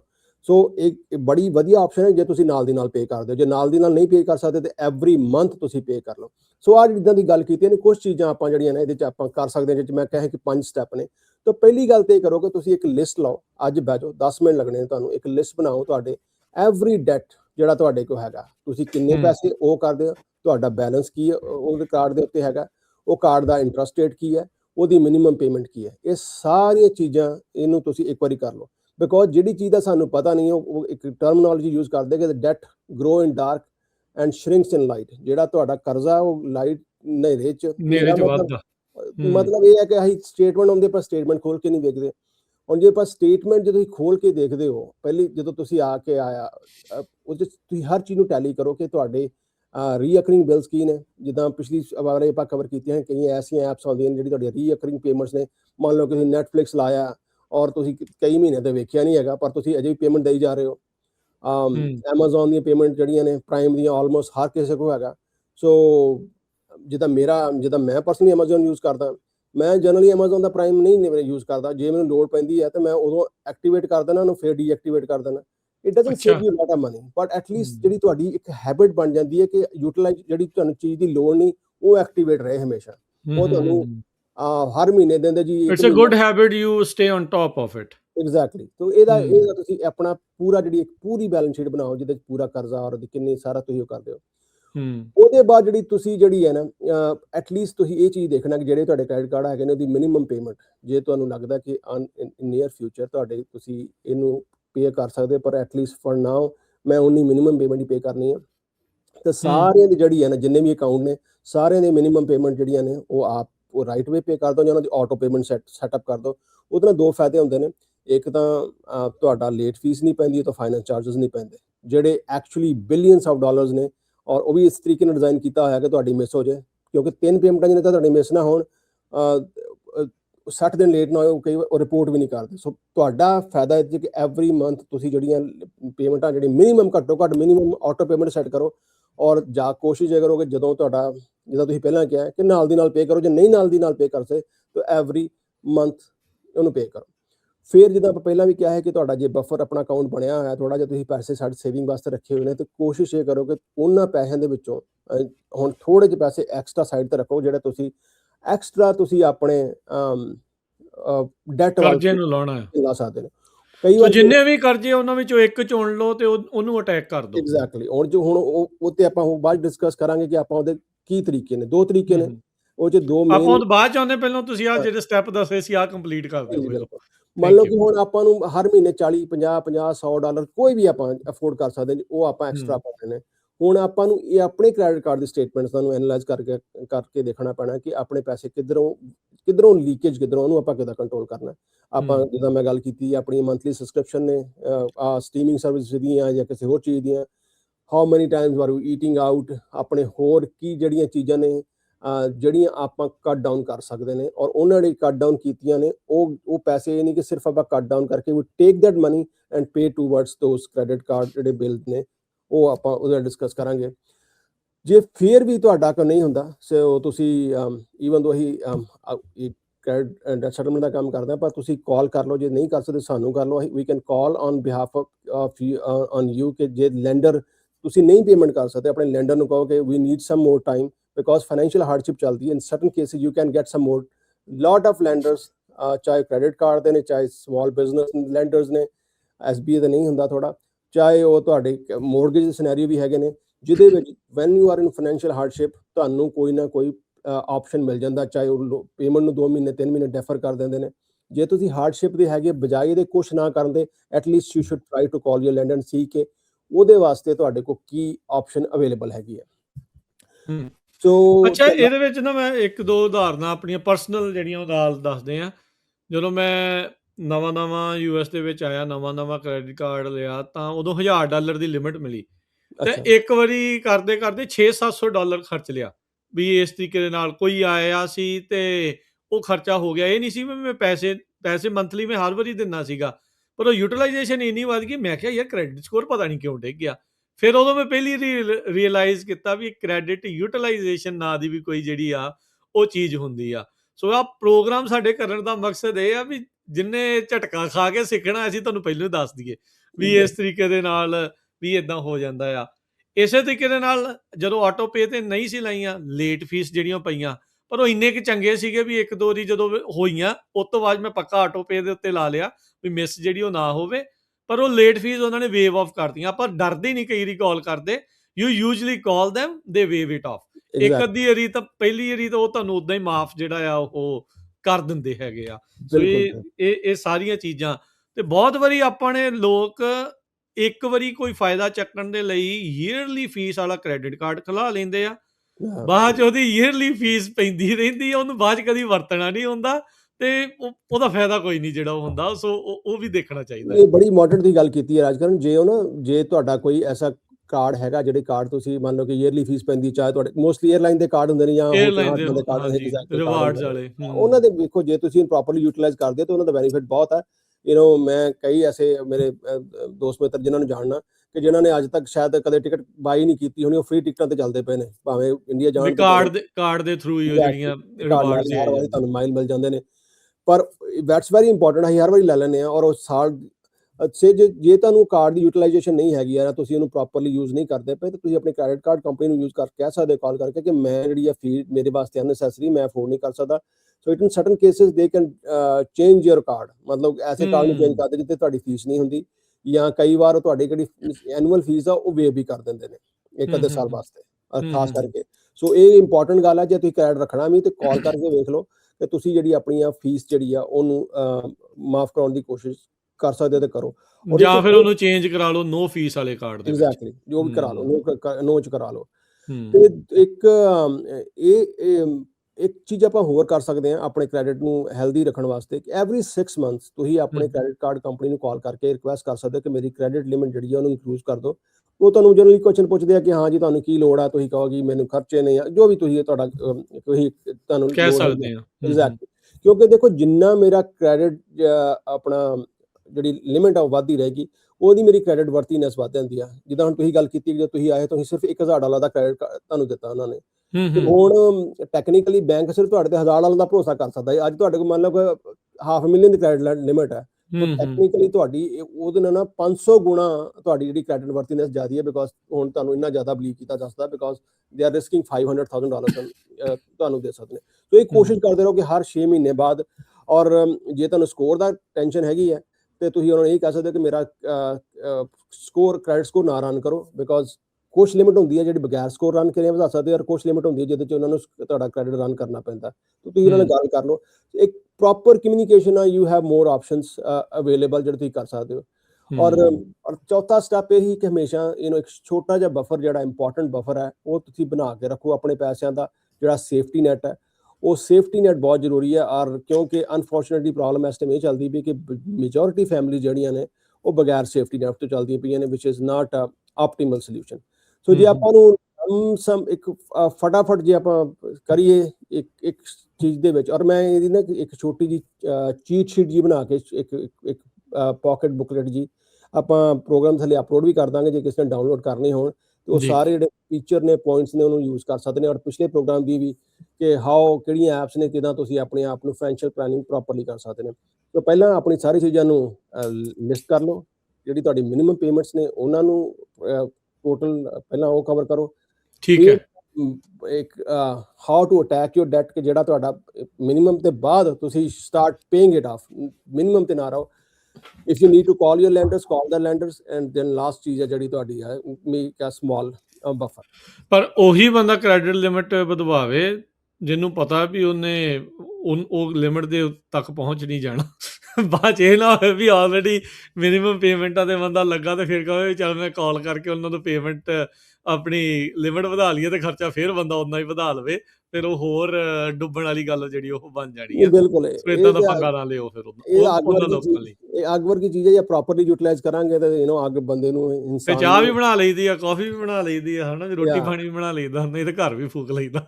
ਬਸ ਸੋ ਉਹ ਸਾਰੀਆਂ ਚੀਜ਼ਾਂ ਜਿਹੜੀਆਂ ਤੁਹਾਨੂੰ ਦੇਖਣ ਦੀ ਜਿਹੜੀ ਉਹ ਲੋੜ ਆ। ਜਿਹੜੀ ਗੱਲ ਤੁਸੀਂ ਉਹਨਾਂ ਸਟੈਪਸ ਦੇ ਵਿੱਚ ਇੱਕ ਜਿਹੜੀ ਉਹ ਕੀਤੀ ਸੀ, ਹਾਊ ਟੂ ਅਟੈਕ ਕ੍ਰੈਡਿਟ, ਜਿਹੜਾ ਕਿਸੇ ਇੱਕ ਕਰਜ਼ੇ ਨੂੰ ਕਿੱਦਾਂ ਅਟੈਕ ਕਰਨਾ ਆ, ਕਿੱਦਾਂ ਉਹ ਚੁਣਨਾ ਆ, ਕਿ ਜਿਹੜਾ ਵੱਡਾ ਹੁੰਦਾ ਕਰਜ਼ਾ ਉਹ 'ਤੇ ਅਟੈਕ ਪਹਿਲੋਂ ਕਰਨਾ ਚਾਹੀਦਾ ਜਾਂ ਜਿਹੜਾ ਛੋਟਾ ਆ ਕਰਜ਼ਾ ਉਹਨੂੰ ਅਟੈਕ ਕਰਨਾ ਚਾਹੀਦਾ। ਇਹ ਬੇਬੀ ਸਟੈਪ ਛੋਟੇ ਛੋਟੇ ਚੱਕਣੇ ਚਾਹੀਦੇ ਆ ਜਾਂ ਵੱਡੀਆਂ ਪਲਾਂਘਾਂ ਮਾਰਨੀਆਂ ਚਾਹੀਦੀਆਂ? ਦੇਖੋ, ਦੋ ਨੇ, ਦੋਵੇਂ ਚੀਜ਼ਾਂ ਨੇ। ਇਹ ਤੁਹਾਡੀ ਆਪਣੇ ਡਿਸਪਲਿਨ ਦੇ ਉੱਤੇ ਔਰ ਤੁਹਾਡੇ ਆਪਣੇ ਤਰੀਕੇ ਦੇ ਉੱਤੇ ਕਰਦਾ। ਇੱਕ ਹੁੰਦਾ ਐਵਲੈਂਚ ਮੈਥਡ, ਜਿਹਦੇ 'ਚ ਤੁਸੀਂ ਵੱਡੇ ਜਿਹੜਾ ਤੁਹਾਡਾ ਹਾਈ ਇੰਟਰਸਟ ਕ੍ਰੈਡਿਟ ਕਾਰਡ ਨੇ, ਜਿੱਦਾਂ ਪਹਿਲਾਂ ਲਿਸਟ ਬਣਾ ਲਈ, ਆਪਾਂ ਨੂੰ ਪਤਾ ਕਿ ਆਪਣੇ ਕਿੰਨਾ ਕ੍ਰੈਡਿਟ ਕਾਰਡ ਆ, ਕਿੰਨਾ ਬੈਲੈਂਸ ਆ, ਸਭ ਤੋਂ ਹਾਈ ਇੰਟਰਸਟ ਵਾਲਾ ਕਿਹੜਾ। ਸੋ ਜੇ ਆਪਣੇ ਪ੍ਰੋਪਰ ਡਿਸਪਲਿਨ ਤੇ ਆਪਾਂ ਉਹਨੂੰ ਕਰੀਏ, ਉਹਦੇ ਨਾਲ ਸਾਡਾ ਜਿਹੜਾ ਯੂ ਸੇਵ ਮੋਰ ਮਨੀ। ਪਰ ਜੇ ਬੰਦੇ ਨੂੰ ਇੱਕ ਫਾਸਟਰ ਰਿਜ਼ਲਟ ਤੇ ਬੈਟਰ ਮੋਟੀਵੇਸ਼ਨ ਚਾਹੀਦੀ ਹੈ, ਤੇ ਫਿਰ ਆਪਾਂ ਛੋਟੇ ਕਾਰਡਾਂ ਨੂੰ ਸ਼ੁਰੂ ਕਰ ਸਕਦੇ ਹਾਂ ਕਿ ਹਾਂ ਵੀ ਛੋਟਾ ਕਾਰਡ ਪਹਿਲਾਂ ਪੇ ਆਫ ਕਰ ਦਈਏ, ਫਿਰ ਆਪਾਂ ਨੂੰ ਮਾੜਾ ਜਿਹਾ ਹੌਸਲਾ ਹੋ ਜਾਂਦਾ ਕਿ ਇੱਕ ਘਟ ਗਿਆ, ਫਿਰ ਅਗਲਾ ਛੋਟਾ ਪੇ ਕਰੀਏ, ਇੱਕ ਹੋਰ ਘਟ ਗਿਆ। It keep you on track, motivated. ਪਰ ਹਾਂ, ਇਹ 'ਚ ਤੁਹਾਡੇ ਪੈਸੇ ਜਿਹੜੇ ਆ ਥੋੜੇ ਜ਼ਿਆਦਾ ਲੂਜ਼ ਹੁੰਦੇ ਨੇ, ਬਿਕੋਜ਼ ਉਸ ਦਾ ਜਿਹੜਾ ਤੁਹਾਡਾ ਸਭ ਤੋਂ ਕ੍ਰੈਡਿਟ ਕਾਰਡ ਜਿਹੜਾ ਜਿਹਦੀ ਲਿਮਿਟ ਸਭ ਤੋਂ ਘੱਟ ਹੈ, ਉਹਦੀ ਸ਼ਾਇਦ ਇੰਟਰਸਟ ਰੇਟ ਵੀ ਘੱਟ ਹੋਏ, ਤੇ ਇਹ ਦੋ ਅਮਾਉਂਟ ਵੀ ਛੋਟਾ ਹੁੰਦਾ ਯੂਜਲੀ ਫਿਰ। ਐਗਜ਼ੈਕਟਲੀ। ਸੋ ਇਹ ਜਿਹੜਾ ਮੈਥਡ ਹੈ, ਆਈ ਥਿੰਕ ਇਹ ਤੁਹਾਨੂੰ ਆਪ ਪਿਕ ਕਰਨਾ ਪੈਣਾ, ਕਿ you want to be more motivated, ਕਿ ਯੂ ਆਰ ਮੋਰ, ਮੋਟੀਵੇਸ਼ਨ ਜ਼ਿਆਦਾ ਚਾਹੀਏ ਜਾਂ ਤੁਸੀਂ ਡਿਸਿਪਲਿਨ ਹੈਗੇ ਹੋ। ਜੇ ਤੁਸੀਂ ਪ੍ਰੋਪਰ ਡਿਸਿਪਲਿਨ ਹੈਗੇ ਹੋ, ਤੇ ਜੇ ਆਪਾਂ, ਔਰ ਆਪਣੀ ਕੋਸ਼ਿਸ਼ ਵੀ ਇਹ ਹੈ ਕਿ ਆਪਾਂ ਜਿੰਨੇ ਵੀ ਹੈਗੇ ਜਿਹੜਾ ਪ੍ਰੋਗਰਾਮ ਸੁਣਦੇ ਪਏ ਆ, ਇੱਕ ਤਰੀਕੇ ਦਾ ਆਪਣਾ ਡਿਸਿਪਲਿਨ ਬਣਾਈਏ, ਚਾਹੇ ਉਹ ਆਪਣੀ ਬਜਟਿੰਗ ਦੀ ਹੋਏ, ਚਾਹੇ ਆਪਣੇ ਕ੍ਰੈਡਿਟ ਮੈਨੇਜਮੈਂਟ ਦੀ ਹੋਏ, ਚਾਹੇ ਆਪਣੇ ਕ੍ਰੈਡਿਟ ਸਕੋਰ ਮੈਨੇਜਮੈਂਟ ਦੀ ਹੋਏ। ਇਹਨਾਂ ਨੂੰ ਆਪਾਂ ਕਿੱਦਾਂ ਜਿਹੜਾ ਡੀਲ ਕਰਕੇ ਤੇ ਆਪਣੀ ਜਿਹੜੀ ਫਾਈਨੈਂਸ਼ੀਅਲ ਸਟੇਬਿਲਿਟੀ ਹੈ ਉਹ ਵਧਾ ਸਕੀਏ। So discipline is the most important factor here. ਤੁਸੀਂ ਐਵਲਾਂਚ ਨੂੰ ਪ੍ਰੈਫਰ ਕਰਦੇ ਹੋ ਕਿ ਸਨੋਬਾਲ ਮੈਥਡ ਨੂੰ? ਤੁਸੀਂ ਇੰਨੇ ਚਿਰ ਤੋਂ ਇਸ ਸਿਸਟਮ ਦੇ ਵਿੱਚ ਜਿਹੜੇ ਉਹ ਹੈਗੇ ਆ, ਤੁਸੀਂ ਕਿੱਦਾਂ ਦੇਖਦੇ ਆ ਵੀ ਲੋਕ ਜ਼ਿਆਦਾ ਕਿਹੜਾ ਮੈਥਡ ਕਰਦੇ ਆ? ਓਬਵੀਅਸਲੀ ਆਨਾਕਾਨੀ ਤੇ ਕਰਦੇ ਹੋਣਗੇ, ਯਾਰ ਮੇਰੇ ਤੋਂ ਨਹੀਂ ਇੱਦਾਂ ਹੋਣਾ, ਇੱਦਾਂ ਨਹੀਂ ਹੋਣਾ, ਪਰ ਵਿਚ ਇਜ਼ ਬੈਟਰ? ਦੇਖੋ ਤੀਜਾ ਆਪਸ਼ਨ ਵੀ ਇੱਕ ਹੈਗਾ, ਉਸ ਦਾ ਰੱਬ ਨਾ ਕਰੇ ਇਹ ਵੀ ਹੋਏ ਕਿ ਤੁਹਾਡਾ ਸਭ ਤੋਂ ਜ਼ਿਆਦਾ ਘੱਟ ਕ੍ਰੈਡਿਟ ਸਕੋਰ, ਮਤਲਬ ਜੋ ਮੈਂ ਰੱਬ ਵਾਲੀ ਗੱਲ ਨਹੀਂ ਕਰਦਾ, ਪਰ ਉਹਦਾ ਕਹਿੰਦਾ ਕੋਈ ਵੀ ਇਹ ਹੋ ਸਕਦਾ ਤੁਹਾਡਾ ਜਿਹੜਾ ਸਭ ਤੋਂ ਘੱਟ ਜਿੱਦਾਂ ਹੈਗਾ ਅਮਾਊਂਟ, ਉਹਦਾ ਇੰਟਰਸਟ ਰੇਟ ਵੀ ਜ਼ਿਆਦਾ ਹੋਏ। So probably you kill two birds with one stone.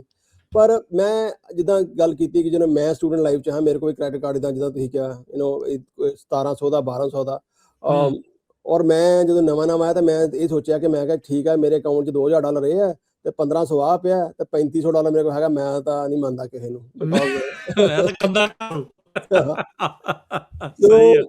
ਉਹ ਕਈ ਵਾਰ ਆਪਾਂ ਇਹੀ ਯੂਜ਼ ਕਰਨ ਲੱਗ ਪੈਂਦੇ ਹਾਂ, ਔਰ ਕੋਸ਼ਿਸ਼ ਇਹਨਾਂ ਦੀ ਸਿਸਟਮ ਦੀ ਵੀ ਇਹ ਹੈ ਕਿ ਤੁਸੀਂ ਇਹਨੂੰ ਇੱਦਾਂ ਕਰੋ। ਸੋ ਉਸ ਟਾਈਮ ਤੇ ਜਦੋਂ ਮੈਂ ਉਸ ਲੈਵਲ ਤੇ ਹਾਂ, ਆਈ ਥਿੰਕ ਕਿ ਮੈਂ ਉਦੋਂ ਮੋਸਟਲੀ ਆਹੀ ਯੂਜ਼ ਕੀਤਾ ਕਿ ਜਿਹੜਾ ਛੋਟਾ ਮੋਟੀਵੇਸ਼ਨ ਵਾਲਾ ਮੈਥਡ ਕਿ ਛੇਤੀ ਪੇ ਆਫ ਕਰਦਾ। ਪਰ ਅੱਜ ਦੇ ਟਾਈਮ ਦੇ ਵਿੱਚ ਜੇ ਮੈਨੂੰ ਇਹੀ ਹੋਏਗਾ ਤਾਂ I think I really want to pay it off sooner, ਤੋਂ ਜਿਹੜਾ ਵੱਡਾ ਇੰਟਰਸਟ ਰੇਟ ਵਾਲਾ ਉਹ ਮੈਂ ਪੇ ਆਫ ਕਰਾਂ। ਸੋ ਅੱਜ ਕੱਲ੍ਹ ਤੇ ਨਾ ਟੂਲਸ ਵੀ ਕਾਫੀ ਆ ਗਏ ਨੇ, if you really think about this, ਕਿ ਤੁਹਾਨੂੰ ਪਤਾ ਕਿ ਜੇ ਤੁਸੀਂ ਹਰ ਮਹੀਨੇ $600 ਐਕਸਟਰਾ ਬਚਾਉਣ ਡਏ ਹੋ, ਤਾਂ ਤੁਸੀਂ ਜਦੋਂ ਸਾਰਾ ਤੁਹਾਡਾ ਪੇਮੈਂਟ ਪੇ ਹੋ ਗਿਆ, ਤੁਸੀਂ ਜਾ ਕੇ ਕਲਿੱਕ ਨੂੰ ਕਰਨਾ ਪੈਂਦਾ। ਇਹ ਤੇ ਨਹੀਂ ਕਿ ਤੁਹਾਨੂੰ ਜਾ ਕੇ ਚੈੱਕ ਲਿਖਣਾ, ਹੁਣ ਮੇਲ ਕਰਨਾ ਪੈਣਾ। ਇਟਸ ਜਸਟ ਅ ਕਲਿੱਕ, ਚਾਹੇ ਤੁਸੀਂ ਆਪਣੇ ਆਈਫੋਨ ਤੇ ਕਰ ਲਓ, ਚਾਹੇ ਤੁਸੀਂ ਕੰਪਿਊਟਰ ਤੇ ਕਰ ਲਓ।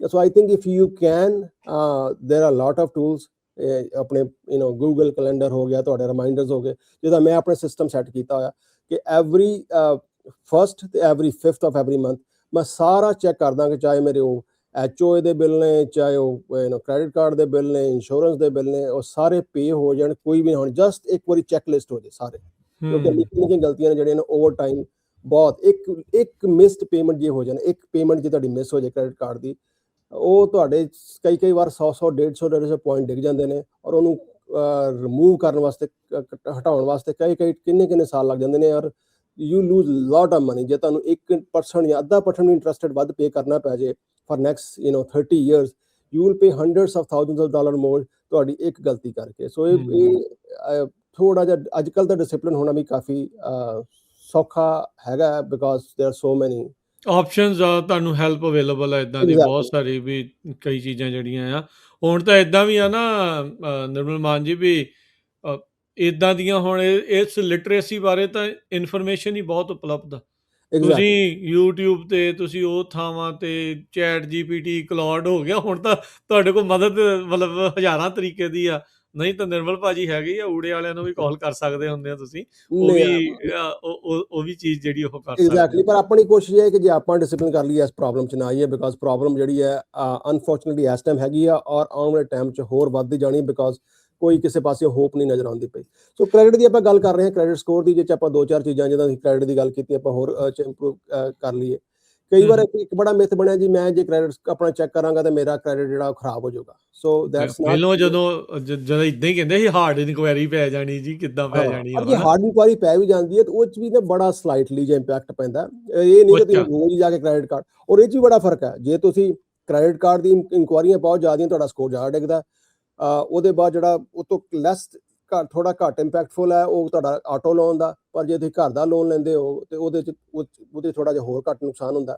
ਸੋ ਜਿਹੜੀ ਜੋ ਚੀਜ਼ ਲੈਣੀ ਆਪਾਂ ਲੈਣੀ ਹੈ, ਪਰ ਇਹ ਨਾ ਕਿ ਆਪਾਂ ਇੱਕ ਇੰਟਰਸਟਡ ਸ਼ਾਪ, ਕਈ ਵਾਰ ਐਸੇ ਹੁੰਦੇ ਨੇ ਲੋਕ ਹੁੰਦੇ ਨੇ ਕਿ ਜਿਨ੍ਹਾਂ ਨੇ 10 ਨੰਬਰ ਕ੍ਰੈਡਿਟ ਰਨ ਕਰਾ ਲੈਂਦੇ ਨੇ ਉਹ ਬੈਟਰ ਇੰਟਰਸਟ ਰੇਟ ਲੈਣ ਵਾਸਤੇ, ਔਰ ਜਦੋਂ ਤੱਕ ਆਉਂਦੇ ਨੇ ਉਦੋਂ ਤੱਕ ਉਹਨਾਂ ਦਾ ਸਕੋਰ ਵੈਸੇ ਡਿੱਗ ਜਾਂਦਾ ਤੇ ਉਹ ਬੈਟਰ ਤੋਂ ਥਾਂ ਵੈਸੇ ਖਰਾਬ ਹੋ ਜਾਂਦਾ, ਹੋਰ ਵਰਸ ਹੋ ਜਾਂਦਾ। ਐਗਜ਼ੈਕਟਲੀ। ਬਟ ਜੇ ਤੁਸੀਂ ਆਪਣਾ ਹਰ ਬੰਦੇ ਨੂੰ ਆਪਣੀ ਇੱਕ ਤੁਸੀਂ ਫ੍ਰੀ ਰਿਪੋਰਟ ਹਰ ਬਿਊਰੋ ਕੋਲ 1 ਸਾਲ 'ਚ ਇੱਕ ਵਾਰੀ ਲੈ ਸਕਦੇ ਹੋ, ਤਾਂ ਤੁਸੀਂ ਜਾ ਕੇ ਆਪਣੀ ਡਾਊਨਲੋਡ ਕਰ ਲਓ, ਔਰ ਉਹ ਜੇ ਦੇਖ ਲਓ ਕਿ ਕੀ ਇਹ 'ਚ ਪ੍ਰੋਬਲਮ ਹੈਗੀਆਂ ਨੇ। ਅੱਛਾ, ਇਹਦੇ ਵਿੱਚ ਇੱਕ ਮੈਂ ਸੁਣਦਾ ਹੁੰਦਾ ਸੀਗਾ ਵੀ ਕਹਿੰਦੇ ਜਦੋਂ ਤੁਸੀਂ ਇੱਕ ਖੋਲਦੇ ਆ ਉਸ ਟਾਈਮ ਦੇ ਉੱਤੇ ਤੁਸੀਂ 5-10 ਇਕੱਠੇ ਕਰ ਲਓ, ਫਿਰ ਇੱਕੋ ਹੀ ਜਿਹੜੀ ਆ ਉਹ ਇਨਕੁਆਇਰੀ ਜਿਹੜੀ ਉਹ ਜਾਂਦੀ ਆ, ਜਾਂ ਇੱਕੋ ਵਾਰੀ ਸਕੋਰ ਜਿਹੜਾ ਉਹ ਘਟਦਾ। ਜਦੋਂ ਮੈਂ ਸ਼ੁਰੂ 'ਚ ਆਇਆ ਸੀ ਉਦੋਂ ਤਾਂ ਇਹ ਚੀਜ਼ਾਂ ਮੈਂ ਸੁਣਦਾ ਰਿਹਾ ਆ, ਕੀ ਇਹ ਰਿਐਲਿਟੀ ਹੈ ਜਾਂ ਨਹੀਂ? ਨਹੀਂ, ਇਹ ਵੀ ਇੱਕ ਤਰ੍ਹਾਂ ਦੀ ਨਾ ਮੈਥੀ ਆ। ਮੈਥੀ ਹੈ, ਕਿਉਂਕਿ ਜਿਹੜੇ ਬੰਦੇ ਨੂੰ ਤੁਹਾਨੂੰ ਲੋਨ ਦੇਣਾ, ਜਿਸ ਨੇ ਵੀ ਦੇਣਾ, ਜੇ ਬੈਂਕ ਅਮਰੀਕਾ ਦੇਣਾ ਜਾਂ ਵੈਲਜ਼ ਫਾਰਗੋ ਨੇ ਦੇਣਾ ਜਾਂ ਕਿਸੇ ਬ੍ਰੋਕਰ ਨੇ ਲੋਨ ਦੇਣਾ, ਜਿੰਨੇ ਵੀ ਦੇਣਾ ਉਹ ਕਿਸੇ ਦਾ ਦੂਜੇ ਦਾ ਕ੍ਰੈਡਿਟ ਰਿਪੋਰਟ ਨਹੀਂ ਯੂਜ਼ ਕਰ ਸਕਦਾ। ਉਹਨੂੰ ਆਪਣੀ ਹੀ ਕ੍ਰੈਡਿਟ ਰਿਪੋਰਟ ਰਨ ਕਰਨੀ ਪੈਣੀ ਹੈ, ਬਿਕਾਜ਼ ਮੰਨ ਲਓ ਕਿ ਮੈਂ ਕ੍ਰੈਡਿਟ ਰਿਪੋਰਟ ਕਿਤੋਂ ਰਨ ਕਰਕੇ ਆਵਾਂ, ਉਹ ਮੈਨੂੰ ਦੇ ਦੇਣ ਤੇ ਤੁਸੀਂ ਕਹੋ ਕਿ ਮੈਨੂੰ ਉਹ ਪੁਰਾਣੀ ਰਿਪੋਰਟ ਆ ਲਾਓ। ਸੋ ਮੇਰੇ ਉਹ ਕ੍ਰੈਡਿਟ ਰਿਪੋਰਟ ਨੂੰ ਮੈਂ ਕਿਸੇ ਤਰ੍ਹਾਂ ਵੀ ਕਿਸੇ ਕੰਮ ਦੀ ਨਹੀਂ, ਉਹ ਕਿਸੇ ਕੰਮ ਦੀ ਹਰ ਵਾਰ ਨਵੀਂ ਕਰਨੀ ਹੈ। ਸੋ ਕ੍ਰੈਡਿਟ ਉਹ ਤੁਹਾਡਾ ਜਿੰਨੀ ਵਾਰ ਕਰੋਗੇ ਉਨੀ ਵਾਰ ਜ਼ਿਆਦਾ ਹੋਣਾ ਹੈ, ਓਨਾ ਹੋਣਾ।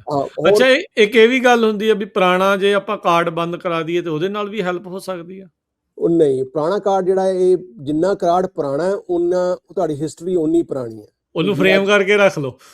ਬਸ ਉਹਨੂੰ ਲੈਮੀਨੇਟ ਕਰਾ ਲਓ, ਉਹ ਨਾ ਬੰਦ ਹੋਏ ਜੋ ਮਰਜ਼ੀ ਹੋਵੇ। ਕਿਉਂਕਿ ਉਹ ਜੇ ਮੰਨ ਲਓ ਕਿ ਅੱਜ ਕ੍ਰੈਡਿਟ ਕਾਰਡ ਮੈਂ 30 ਸਾਲ ਕਿਸੇ ਨੇ ਪਹਿਲਾਂ ਖੋਲਿਆ, ਔਰ 30 ਸਾਲ ਦੀ ਮੇਰੀ ਕ੍ਰੈਡਿਟ ਹਿਸਟਰੀ ਔਰ ਮੇਰੀ ਪੇਮੈਂਟਾਂ ਔਨ ਟਾਈਮ ਨੇ, ਸੋ ਦੈਟ ਸ਼ੋਜ਼ ਕਿ 30 ਸਾਲ ਤੋਂ ਮੈਂ ਇੱਕ ਕ੍ਰੈਡੀਬਲ ਕੰਸਿਸਟੈਂਟ ਹੈਗਾ ਆਪਣੀ ਪੇਮੈਂਟਸ ਨੂੰ ਲੈ ਕੇ, ਔਰ ਮੈਨੂੰ ਇੱਕ ਕੰਪਨੀ ਮੈਨੂੰ ਪਿਛਲੇ 30 ਸਾਲ ਤੋਂ ਟਰਸਟ ਕਰਦੀ ਪਈ ਹੈ, ਬਜਾਏ ਦੇ ਕਿ ਮੈਂ ਹਰ ਸਾਲ 6 ਮਹੀਨੇ ਬਾਅਦ ਨਵਾਂ ਕਾਰਡ ਖਲਵਾ ਲੈਣਾ ਤੇ ਪੁਰਾਣਾ ਬੰਦ ਕਰ ਦੇਣਾ। That's not a good habit, or ਉਹਦੇ ਨਾਲ ਕੀ ਹੁੰਦਾ ਕਿ ਡੈਫੀਨਿਟਲੀ ਤੁਹਾਡਾ ਜਿਹੜਾ ਸਕੋਰ ਆ ਇਹ ਬਹੁਤ ਡਿੱਗਦਾ ਜਦੋਂ ਤੁਸੀਂ ਪੁਰਾਣੇ ਕਾਰਡ ਜਿਹੜੇ ਆ ਉਹ ਬੰਦ ਕਰਾਉਂਦੇ ਹੋ। ਔਰ ਜੇ ਕਿਤੇ ਕਰਾਉਣਾ ਵੀ ਪਏ ਤਾਂ ਬਿਲਕੁਲ ਨਵਾਂ ਕਰਾਓ, ਔਰ ਕੋਸ਼ਿਸ਼ ਇਹ ਕਰਾਓ ਜਿਹਦੀ ਲੋਅਰ ਕ੍ਰੈਡਿਟ ਲਿਮਿਟ ਹੈ ਉਹਨੂੰ ਹਾਂਜੀ। ਫਿਰ ਉਹ ਆਈ ਥਿੰਕ ਉਹ ਜਿਹੜੀ ਫਿਰ ਪਰਸੈਂਟੇਜ ਦਾ ਵੀ ਯੂਟਿਲਾਈਜੇਸ਼ਨ ਤੇ ਅਵੇਲੇਬਲ ਕ੍ਰੈਡਿਟ ਉਹਦਾ ਫਰਕ ਪੈ ਜਾਂਦਾ ਹੈ। ਬਿਲਕੁਲ, ਜਿੱਦੀ ਕਈ ਵਾਰ ਆਪਾਂ ਕਰਦੇ ਹਾਂ ਕਿ ਕ੍ਰੈਡਿਟ ਇੱਥੇ ਹੁਣ ਤੇ ਚਲੋ ਮੌਲਾਂ ਜਾਣਾ ਘੱਟ ਗਿਆ, ਨਹੀਂ ਤੇ ਪਹਿਲਾਂ ਮੌਲਾਂ ਜਾਂਦੇ ਨੇ, ਵੀ ਮੌਲ ਜਾਂਦੇ ਨੇ, ਤੁਸੀਂ ਕਿਸੇ ਵੀ ਸਟੋਰ ਦਾ ਕਾਰਡ ਲੈ ਲਿਆ, ਜਿੱਦਾਂ ਨਾ ਰਿਪਬਲਿਕ ਦਾ ਕਾਰਡ ਲੈ ਲਿਆ ਜਾਂ ਕਿਸੇ ਹੋਰ ਦਾ ਲੈ ਲਿਆ, ਉਹ 7-800 ਦਾ ਕਾਰਡ ਦਿੰਦੇ ਨੇ, ਉਹ ਤੁਸੀਂ ਚਾਰਜ ਕੀਤਾ ਤਾਂ ਨਾਈਟ ਅਵੇ ਆਲਮੋਸਟ ਉਹ ਨਾਲ ਹੀ, ਜੇ 300 ਵੀ ਕਿਸੇ ਨੇ ਸਪੈਂਡ ਕੀਤਾ ਤਾਂ 50% ਯੂਟਿਲਾਈਜੇਸ਼ਨ ਉੱਥੇ ਹੀ ਹੋ ਗਈ। ਕਾਰਡ ਤੁਸੀਂ 500 ਦਾ ਲਿਆ, 20% ਦੇ ਆਪ ਪਿੱਛੇ ਤੁਸੀਂ ਉਹ ਕ੍ਰੈਡਿਟ ਸਕੋਰ ਜਿਹੜਾ ਲੌਂਗ ਟਰਮ ਵਾਸਤੇ ਕਈ ਵਾਰ ਨੁਕਸਾਨ ਹੋ ਜਾਂਦਾ। ਹਾਂ, ਸੋ ਜਿਹੜੇ ਸਟੋਰਾਂ ਦੇ ਕਾਰਡ ਹੁੰਦੇ ਨੇ ਛੋਟੇ 400-400 500 ਤੋਂ, ਆਈ ਥਿੰਕ ਇਹਨੂੰ ਅਵੋਇਡ ਕੀਤਾ ਜਾਏ, that's also a good habit. ਹੋਰ ਕੀ ਮਿਥ ਜਿਹੜੇ ਉਹ ਹੁੰਦੇ ਆ? ਕਈ ਵਾਰ ਇਹ ਕਹਿੰਦੇ ਨੇ ਜੀ ਆਪਾਂ ਜੇ ਸਮਾਰਟ ਥੋੜਾ ਜਿਹਾ ਬੈਲੈਂਸ ਆਪਾਂ ਕੈਰੀ ਕਰਾਂਗੇ, ਹੌਲੀ ਹੌਲੀ ਉਹਨੂੰ ਪੇ ਕਰਾਂਗੇ ਕ੍ਰੈਡਿਟ ਕਾਰਡ ਦਾ, ਤੇ ਉਹਦੇ ਨਾਲ ਸਾਡਾ ਕ੍ਰੈਡਿਟ ਸਕੋਰ ਇੰਪਰੂਵ ਹੋ ਅੱਛਾ, ਵੀ ਸਾਰਾ ਨਾ ਦਈਏ, ਥੋੜਾ ਜਿਹਾ ਬਚਾ ਕੇ ਰੱਖੀਏ, ਉਹਦਾ ਕ੍ਰੈਡਿਟ ਬਣਦਾ। ਹਾਂਜੀ, ਅਸੀਂ ਬੜੇ ਵਧੀਆ, ਤੇ ਉਹ ਟੈਕਨੀਕਲੀ ਦੈਟਸ ਨਾਟ ਗੁੱਡ। ਜਿੰਨਾ ਵੀ ਤੁਸੀਂ ਪੇ ਆਫ ਕਰਦੇ ਹੋ ਟਾਈਮ ਦੇ ਨਾਲ, that is the best for your payment history. ਠੀਕ ਆ ਵੀ ਤੇ ਪੇ ਇਨ ਫੁੱਲ ਪੇ ਔਨ ਟਾਈਮ। ਐਗਜ਼ੈਕਟਲੀ ਜਿੰਨਾ ਵੀ ਐਗਜ਼ੈਕਟਲੀ ਤੁਸੀਂ ਯੂ ਡੋਂਟ ਵਾਂਟ ਟੂ, ਮੈਂ ਤੇ ਇਹ ਕਹਿਣਾ ਕਿ ਜੇ ਕੋਈ ਬੰਦਾ ਅੱਜ ਦੀ ਡੇਟ ਦੇ ਵਿੱਚ ਜਾਂ ਪੁਰਾਣੀ ਡੇਟ ਦੇ ਵਿੱਚ ਕਿ ਜੇ ਘਰ ਵੀ ਕੈਸ਼ ਖਰੀਦ ਸਕਦਾ ਨਾ, ਖਾਸ ਕਰ ਅੱਜ ਦੇ, ਮੰਨ ਲਓ ਕਿ ਜੇ ਹੁਣ ਤੁਸੀਂ ਬੈਂਕ 'ਚ ਪੈਸੇ ਜਮ੍ਹਾਂ ਕਰਾਉਣ ਜਾਂਦੇ ਹੋ ਤੇ ਤੁਹਾਨੂੰ ਉਹਦੇ ਤੇ ਲਿਕੁਇਡ ਕਿਤੇ ਵੀ ਤੁਸੀਂ ਲੱਭ ਲਓਗੇ ਮਨੀ ਮਾਰਕੀਟ ਤੇ 4-4.5% ਮਿਲਦਾ ਪਿਆ, ਔਰ ਘਰ ਤੁਸੀਂ 6% ਤੇ ਲੈਣ ਡਏ ਹੋ। ਔਰ ਜੇ if you can afford to pay that home in cash ਜਾਂ ਮੈਕਸਿਮਮ, ਤੇ ਤੁਸੀਂ ਉੱਥੇ ਪੇ ਕਰੋ। ਪੈਸੇ ਕੋਡ ਰੱਖਣ ਦਾ, ਕੋਈ ਫਾਇਦਾ ਆਪਣੇ ਨਹੀਂ। ਕੋਲ ਰੱਖਣ ਦਾ ਇੰਨਾ ਕੋਈ ਬੈਨੀਫਿਟ ਨਹੀਂ ਜਿੰਨਾ ਮਾਰਕੀਟ ਦੇ ਵਿੱਚ, ਬਿਕੋਜ਼ ਤੁਹਾਨੂੰ ਜੇ 6% ਤੁਸੀਂ ਇੰਟਰਸਟ ਰੇਟ ਲਿਆ ਔਰ 4 ਤੁਹਾਨੂੰ ਬੈਂਕ ਦਿੰਦਾ ਪਿਆ, ਬੈਂਕ ਤੇ ਤੁਸੀਂ ਇੰਟਰਸਟ ਵੀ ਪੇ ਕਰਦੇ ਪਏ ਹੋ, ਉਹਦਾ ਤੁਸੀਂ 6% ਇੰਟਰਸਟ ਪੇ ਕਰਦੇ ਪਏ ਹੋ। So you rather pay that of, ਉਹ ਤੁਹਾਡੇ 6% ਬਚਣ ਦੇ ਨੇ, 2% ਦਾ ਫੇਰ ਪੈਦਾ ਉਹਦੇ ਤੇ ਤੁਹਾਨੂੰ ਇੰਟਰਸਟ ਵੀ ਦੇਣਾ ਪੈਂਦਾ ਪਿਆ। ਤੇ ਜੀ ਇੱਕ ਹੋਰ ਕਵਰੇਜ ਹੁੰਦਾ ਜੀ, ਕੋਈ ਗੱਲ ਨਹੀਂ ਜੀ ਆਪਾਂ ਮਿਨੀਮਮ ਪੇਮੈਂਟ ਪੇ ਕਰਨੇ, ਆਪਣਾ ਕ੍ਰੈਡਿਟ ਕਾਰਡ ਛੇਤੀ ਪੇ ਹੋਏਗਾ। ਸੋ ਮਿਨੀਮਮ ਪੇਮੈਂਟ ਜਿਹੜੀ ਹੈ that's a design, this is actually a gimmick. ਇਹ ਤੋਂ ਬਚਿਆ ਜਾਏ ਮਿਨੀਮਮ ਪੇਮੈਂਟ ਤੋਂ। ਮੈਂ ਨਹੀਂ ਕਹਿੰਦਾ ਕਿ ਮਿਨੀਮਮ ਪੇਮੈਂਟ ਨਾ ਕਰੋ, ਜੇ ਤੁਸੀਂ ਕੁਝ ਨਹੀਂ ਕਰਦੇ ਤਾਂ ਮਿਨੀਮਮ ਤਾਂ ਡੈਫੀਨਿਟਲੀ ਕਰੋ। ਜੇ ਮੈਂ ਪਹਿਲਾਂ ਵੀ ਕਿਹਾ minimum is the first thing to do, ਪਰ ਕੋਸ਼ਿਸ਼ ਕਰੋ ਕਿ ਮਿਨੀਮਮ ਤੋਂ ਜ਼ਿਆਦਾ ਪੇਮੈਂਟ ਕਰੋ, ਜਿੱਥੇ ਵੀ ਤੁਸੀਂ ਜ਼ਿਆਦਾ ਕਰ ਸਕਦੇ ਹੋ। ਕੋਸ਼ਿਸ਼ ਜੇ ਆਪਾਂ ਕਿ ਜਿੰਨੀ 100% ਕਰੋ, ਨਥਿੰਗ ਲਾਈਕ ਦੈਟ। ਬਾਕੀ ਕਲੈਕਸ਼ਨ ਕਾਲਾਂ ਆਉਣ ਲੱਗ ਪੈਂਦੀਆਂ ਨੇ, ਆਪਾਂ ਨੂੰ ਅਵੋਇਡ ਕਰਨ ਲੱਗ ਪੈਂਦੇ ਆ। ਆਪਾਂ ਕਈ ਵਾਰ ਕੋਈ ਵੀ ਨੰਬਰ ਬਲੌਕ ਕਰ ਦੋ, ਹੁਣ ਕਿਹੜਾ ਪਤਾ ਲੱਗਣਾ। ਐਗਜ਼ੈਕਟਲੀ। ਦੇਖੋ ਇਹਦੇ 'ਚ ਇੱਕ ਹੋਰ ਚੀਜ਼ ਵੀ ਹੈਗਾ, ਪਿਛਲੇ ਕੁਝ ਸਾਲਾਂ ਦੇ ਵਿੱਚ ਨਾ ਇੱਕ ਵੱਡੀ ਪ੍ਰੋਬਲਮ ਆਈ ਕਿ ਬੜੇ ਲੋਕਾਂ ਨੇ, ਔਰ ਖਾਸ ਕਰਕੇ ਇੰਡੀਅਨਸ ਜਿਹੜੇ ਨੇ, ਉਹ ਇਸ ਇੰਡੀਅਨਸ ਇਹ ਨਹੀਂ ਕਿ ਆਪਾਂ ਇੱਥੇ ਇੰਡੀਆ ਤੋਂ ਕਾਲ ਸੈਂਟਰ ਚੱਲਦੇ ਨੇ, ਬਹੁਤ ਵੱਡੇ ਫਰਾਡ ਹੁੰਦੇ ਪਏ ਨੇ ਤੁਹਾਨੂੰ, IRS ਤੇ ਆਹ ਫਰਾਡ। ਸੋ ਕੋਸ਼ਿਸ਼ ਇਹ ਕਰੋ ਕਿ ਜੇ ਤੁਹਾਨੂੰ ਕਦੇ ਕੋਈ ਕਾਲ ਕਰਦਾ, ਵੈਰੀ ਇੰਪੋਰਟੈਂਟ ਬਹੁਤ, ਜੇ ਤੁਹਾਨੂੰ ਕੋਈ ਕਾਲ ਕਰਦਾ ਉਹਦਾ ਨੰਬਰ ਲਓ ਤਾਂ let me call you back. ਜਿਹੜਾ ਵੀ ਫਰਾਡਸਟਰ ਹੋਏਗਾ 99.9%, ਮੈਂ ਨਹੀਂ ਕਹਿੰਦਾ 100%, ਕਈ ਵਾਰ ਉਹ ਵੀ ਨੰਬਰ ਦੇ ਦਿੰਦੇ ਨੇ, they will not give you number. ਤੁਸੀਂ ਕਿਸੇ ਬੈਂਕ ਨੂੰ ਕਾਲ ਕਰਨੀ ਹੈ, ਉਹਦੀ ਆਈ ਕਾਲ ਨਹੀਂ ਤੁਸੀਂ ਕੰਫੀਡੈਂਟ ਹੈਗੇ, ਤੁਸੀਂ ਕਾਲ ਹੈਂਗ ਅਪ ਕਰੋ। ਚੇਜ਼ ਦੀ ਕਾਲ ਆਈ, ਤੁਸੀਂ ਉਹਨਾਂ ਦੇ ਬੈਂਕ ਤੇ ਜਾਓ, ਉਹਨਾਂ ਦੇ ਨੰਬਰ ਉਹਨਾਂ ਦੀ ਵੈਬਸਾਈਟ ਤੇ ਲਿਓ, ਉੱਥੋਂ ਕਾਲ ਕਰੋ। ਸੋ ਕੋਈ ਵੀ ਤੁਹਾਨੂੰ ਰੈਂਡਮਲੀ ਕਾਲ ਕਰਦਾ, ਮੈਂ IRS ਤੋਂ ਕਾਲ ਕਰਦਾ, ਮੈਂ ਪ੍ਰਿਜ਼ਨ ਤੋਂ ਕਾਲ ਕਰਦਾ, ਮੈਂ ਇੱਥੋਂ ਕਾਲ ਕਰਦਾ, ਡੋਂਟ ਇੰਟੀਮੀਡੇਟ। ਬੰਦਾ ਦੋ ਗੱਲਾਂ ਤੋਂ ਮਾਰ ਖਾਂਦਾ, ਜਾਂ ਲਾਲਚ ਨਾਲ ਜਾਂ ਡਰਨਾ। ਸੋ ਨਾ ਇਹ ਡਰੀਏ ਨਾ, ਐਗਜ਼ੈਕਟਲੀ। ਜੇ ਤੁਹਾਨੂੰ ਲੱਗਦਾ ਕਿ ਕੋਈ ਪ੍ਰੋਬਲਮ ਕਿਸੇ ਨੂੰ ਆਉਂਦੀ ਪਈ ਹੈ, ਯੂ ਆਰ ਨਾਟ ਸ਼ੋਰ, ਕਈ ਵਾਰ ਬੰਦੇ ਨੂੰ, ਕਿਉਂਕਿ ਉਹਨੂੰ ਪਹਿਲੇ 1-2 ਮਿੰਟ ਦੇ ਵਿੱਚ ਇੰਟੀਮੀਡੇਟ ਕਰ ਦਿੰਦੇ ਨੇ, ਔਰ ਕਈ ਲੋਕੀ ਆਪਣੇ ਡਰ ਜਾਂਦੇ ਨੇ ਕਿ ਹੁਣੇ ਪੁਲਿਸ ਕਰਨ ਲੱਗੇ ਆ। ਇਦਾਂ ਦਾ ਸਿਸਟਮ ਕੋਈ ਨਹੀਂ, ਕੋਈ ਤੁਹਾਡੇ ਘਰ ਕਲੈਕਸ਼ਨ ਵਾਸਤੇ, ਚਾਹੇ IRS ਹੈਗੀ ਹੈ, ਚਾਹੇ ਕੋਈ ਡੈਟ ਕਲੈਕਸ਼ਨ ਹੈਗਾ, ਕੋਈ ਪੁਲਿਸ ਨਹੀਂ ਤੁਹਾਡੇ ਘਰ ਕਰ ਸਕਦਾ। There is a actual process. ਜੇ ਕਿਸੇ ਨੇ ਤੁਹਾਨੂੰ ਅਰੈਸਟ ਵੀ ਕਰਨਾ, ਉਹਨਾਂ ਨੂੰ ਫੇਰ ਹੀ ਬੈਂਚ ਵਾਰੰਟ, ਕੋਰਟ 'ਚ ਜਾਣਾ ਪੈਣਾ। ਸੋ ਇਦਾਂ ਦਾ ਸਿਸਟਮ ਹੈ। ਥੋੜਾ ਜਿਹਾ ਆਪਾਂ ਇਹ ਤੋਂ ਇਹਨਾਂ ਤੋਂ ਵੀ ਬਚਾ ਰੱਖੀਏ, ਬਿਕੋਜ਼ ਇਹਦੇ ਵਿੱਚ ਆਪਣਾ ਨਾ ਬਹੁਤ ਨੁਕਸਾਨ, ਇਹਨਾਂ ਬਿਲੀਅਨਸ ਆਫ ਡਾਲਰ ਦਾ ਨੁਕਸਾਨ ਹੋਇਆ ਪਿਆ, ਔਰ ਖਾਸ ਕਰਕੇ majority of them are originated from India. ਸੋ ਇਹੀ ਗੱਲ ਹੀ ਜੀ, ਮੋਰ ਔਰ ਲੈਸ, ਕਿ ਇਹ ਜੇ ਆਪਾਂ ਛੋਟੇ ਸਟੈਪ ਜੇ ਆਪਾਂ ਲੈ ਲਈਏ, ਕਿ ਆਪਣੇ ਡੈਟ ਨੂੰ ਸਮਝੀਏ, ਉਹਨੂੰ ਅੰਡਰਸਟੈਂਡ ਕਰੀਏ ਕਿ ਕਿੰਨਾ ਸਾਡੀਆਂ ਮੰਥਲੀ ਪੇਮੈਂਟਸ ਨੇ, ਕਿੱਥੇ ਜ਼ਿਆਦਾ ਇੰਟਰਸਟ ਰੇਟ ਹੈ, ਆਪਣੇ ਕ੍ਰੈਡਿਟ ਕਾਰਡ ਦੀ ਯੂਟਿਲਾਈਜੇਸ਼ਨ 30% ਜਾਂ 10% ਜੇ ਆਪਟੀਮਲ ਘੱਟ ਰੱਖੀਏ। ਆਪਣੀ ਪਿਛਲੇ ਹਫਤੇ ਵੀ ਗੱਲ ਕੀਤੀ ਕਿ what are your needs and what are your wants, ਉਹਦੇ ਉੱਤੇ ਤੁਸੀਂ ਫੋਕਸ ਕਰੀਏ। ਤੇ ਇਹਨਾਂ ਨਿੱਕੀ ਚੀਜ਼ਾਂ ਨੂੰ ਸਟੈਪ ਕਰਕੇ, ਆਈ ਥਿੰਕ ਕਿ ਚਾਹੇ ਵੱਡਾ ਸਟੈਪ ਨਹੀਂ, at least we start taking baby steps. ਔਰ ਜਦੋਂ ਵੀ ਸਾਨੂੰ ਮੌਕਾ ਮਿਲਦਾ, ਜਿੱਥੋਂ ਵੀ we start to pay more on credit card, but at least ਜੇ ਆਪਾਂ ਪੇ ਵੀ ਨਹੀਂ ਕਰਦੇ, ਰਾਈਟ ਨਾਓ ਆਪਾਂ ਨੂੰ ਇਹ ਪਤਾ ਕਿ ਮੇਰਾ ਇਨਟੇਕ ਕਿੰਨਾ ਤੇ ਆਊਟਪੁੱਟ ਕਿੰਨਾ, ਔਰ ਆਪਾਂ ਨੂੰ ਕੋਸ਼ਿਸ਼ ਹੈ ਕਿ ਜਿਹੜਾ ਇਨਟੇਕ ਹੈ ਉਹ ਆਊਟਪੁੱਟ, ਜੇ ਇਨਟੇਕ ਨਹੀਂ ਵਧਾ ਸਕਦੇ ਤੇ ਆਊਟਪੁੱਟ ਨੂੰ ਘਟਾ ਲਈਏ, ਤੇ ਆਪਣੀ ਸੇਵਿੰਗਸ, ਔਰ ਖਾਸ ਕਰਕੇ ਅਜੋਕੇ ਸਮੇਂ ਦੇ ਵਿੱਚ ਥੋੜਾ ਜਿਹਾ ਹੋਰ, ਤੇ ਆਈ ਥਿੰਕ ਘੱਟੋ ਘੱਟ ਜਿੰਨਾ ਚਿਰ 4-5 ਸਾਲ ਤੇ things going to be little, ਪਰ ਇੱਕ ਵਾਰ ਡਿਸਿਪਲਿਨ ਬਣ ਜਾਂਦਾ ਤੇ ਫਿਰ ਬੰਦੇ ਦਾ ਬਣ ਜਾਂਦਾ ਫਿਰ। ਔਰ ਇਹ ਕਹਿਣ ਨੂੰ ਤਾਂ ਗੱਲਾਂ ਬਹੁਤ ਛੋਟੀਆਂ ਨੇ, ਪਰ ਓਵਰਆਲ ਜੇ ਆਪਾਂ ਇਹਨਾਂ ਨੂੰ ਅੱਖੋਂ ਪਰੋਖਾ ਕਰਦੇ ਨੇ, ਇਗਨੋਰ ਕਰ ਦਿੰਦੇ ਆ, ਮੈਂ ਇਦਾਂ ਦੇ ਵੇਖੇ ਨੇ, ਸਾਡੇ ਕਲਾਇੰਟ ਵੀ ਆਏ ਨੇ ਜਿਨ੍ਹਾਂ ਨੇ ਓਵਰ ਮਿਲੀਅਨ 2 ਮਿਲੀਅਨ ਤੱਕ ਡੈਟ ਚੜਾ ਲਿਆ, ਨਿੱਕਾ ਕਰਕੇ। ਡੈਟ ਰਾਤ ਵਾਰ ਨਹੀਂ ਚੜ ਜਾਂਦਾ, ਨਿੱਕੀਆਂ ਚੀਜ਼ਾਂ ਨੇ। ਕੋਈ ਇਹ ਨਹੀਂ ਹੁੰਦਾ ਕਿ ਜਾ ਕੇ ਕਿਸੇ ਨੇ ਜਾ ਕੇ 500,000 ਦੀ ਕੋਈ ਚੀਜ਼ ਕ੍ਰੈਡਿਟ ਕਾਰਡ ਤੇ ਖਰੀਦ ਲਈ।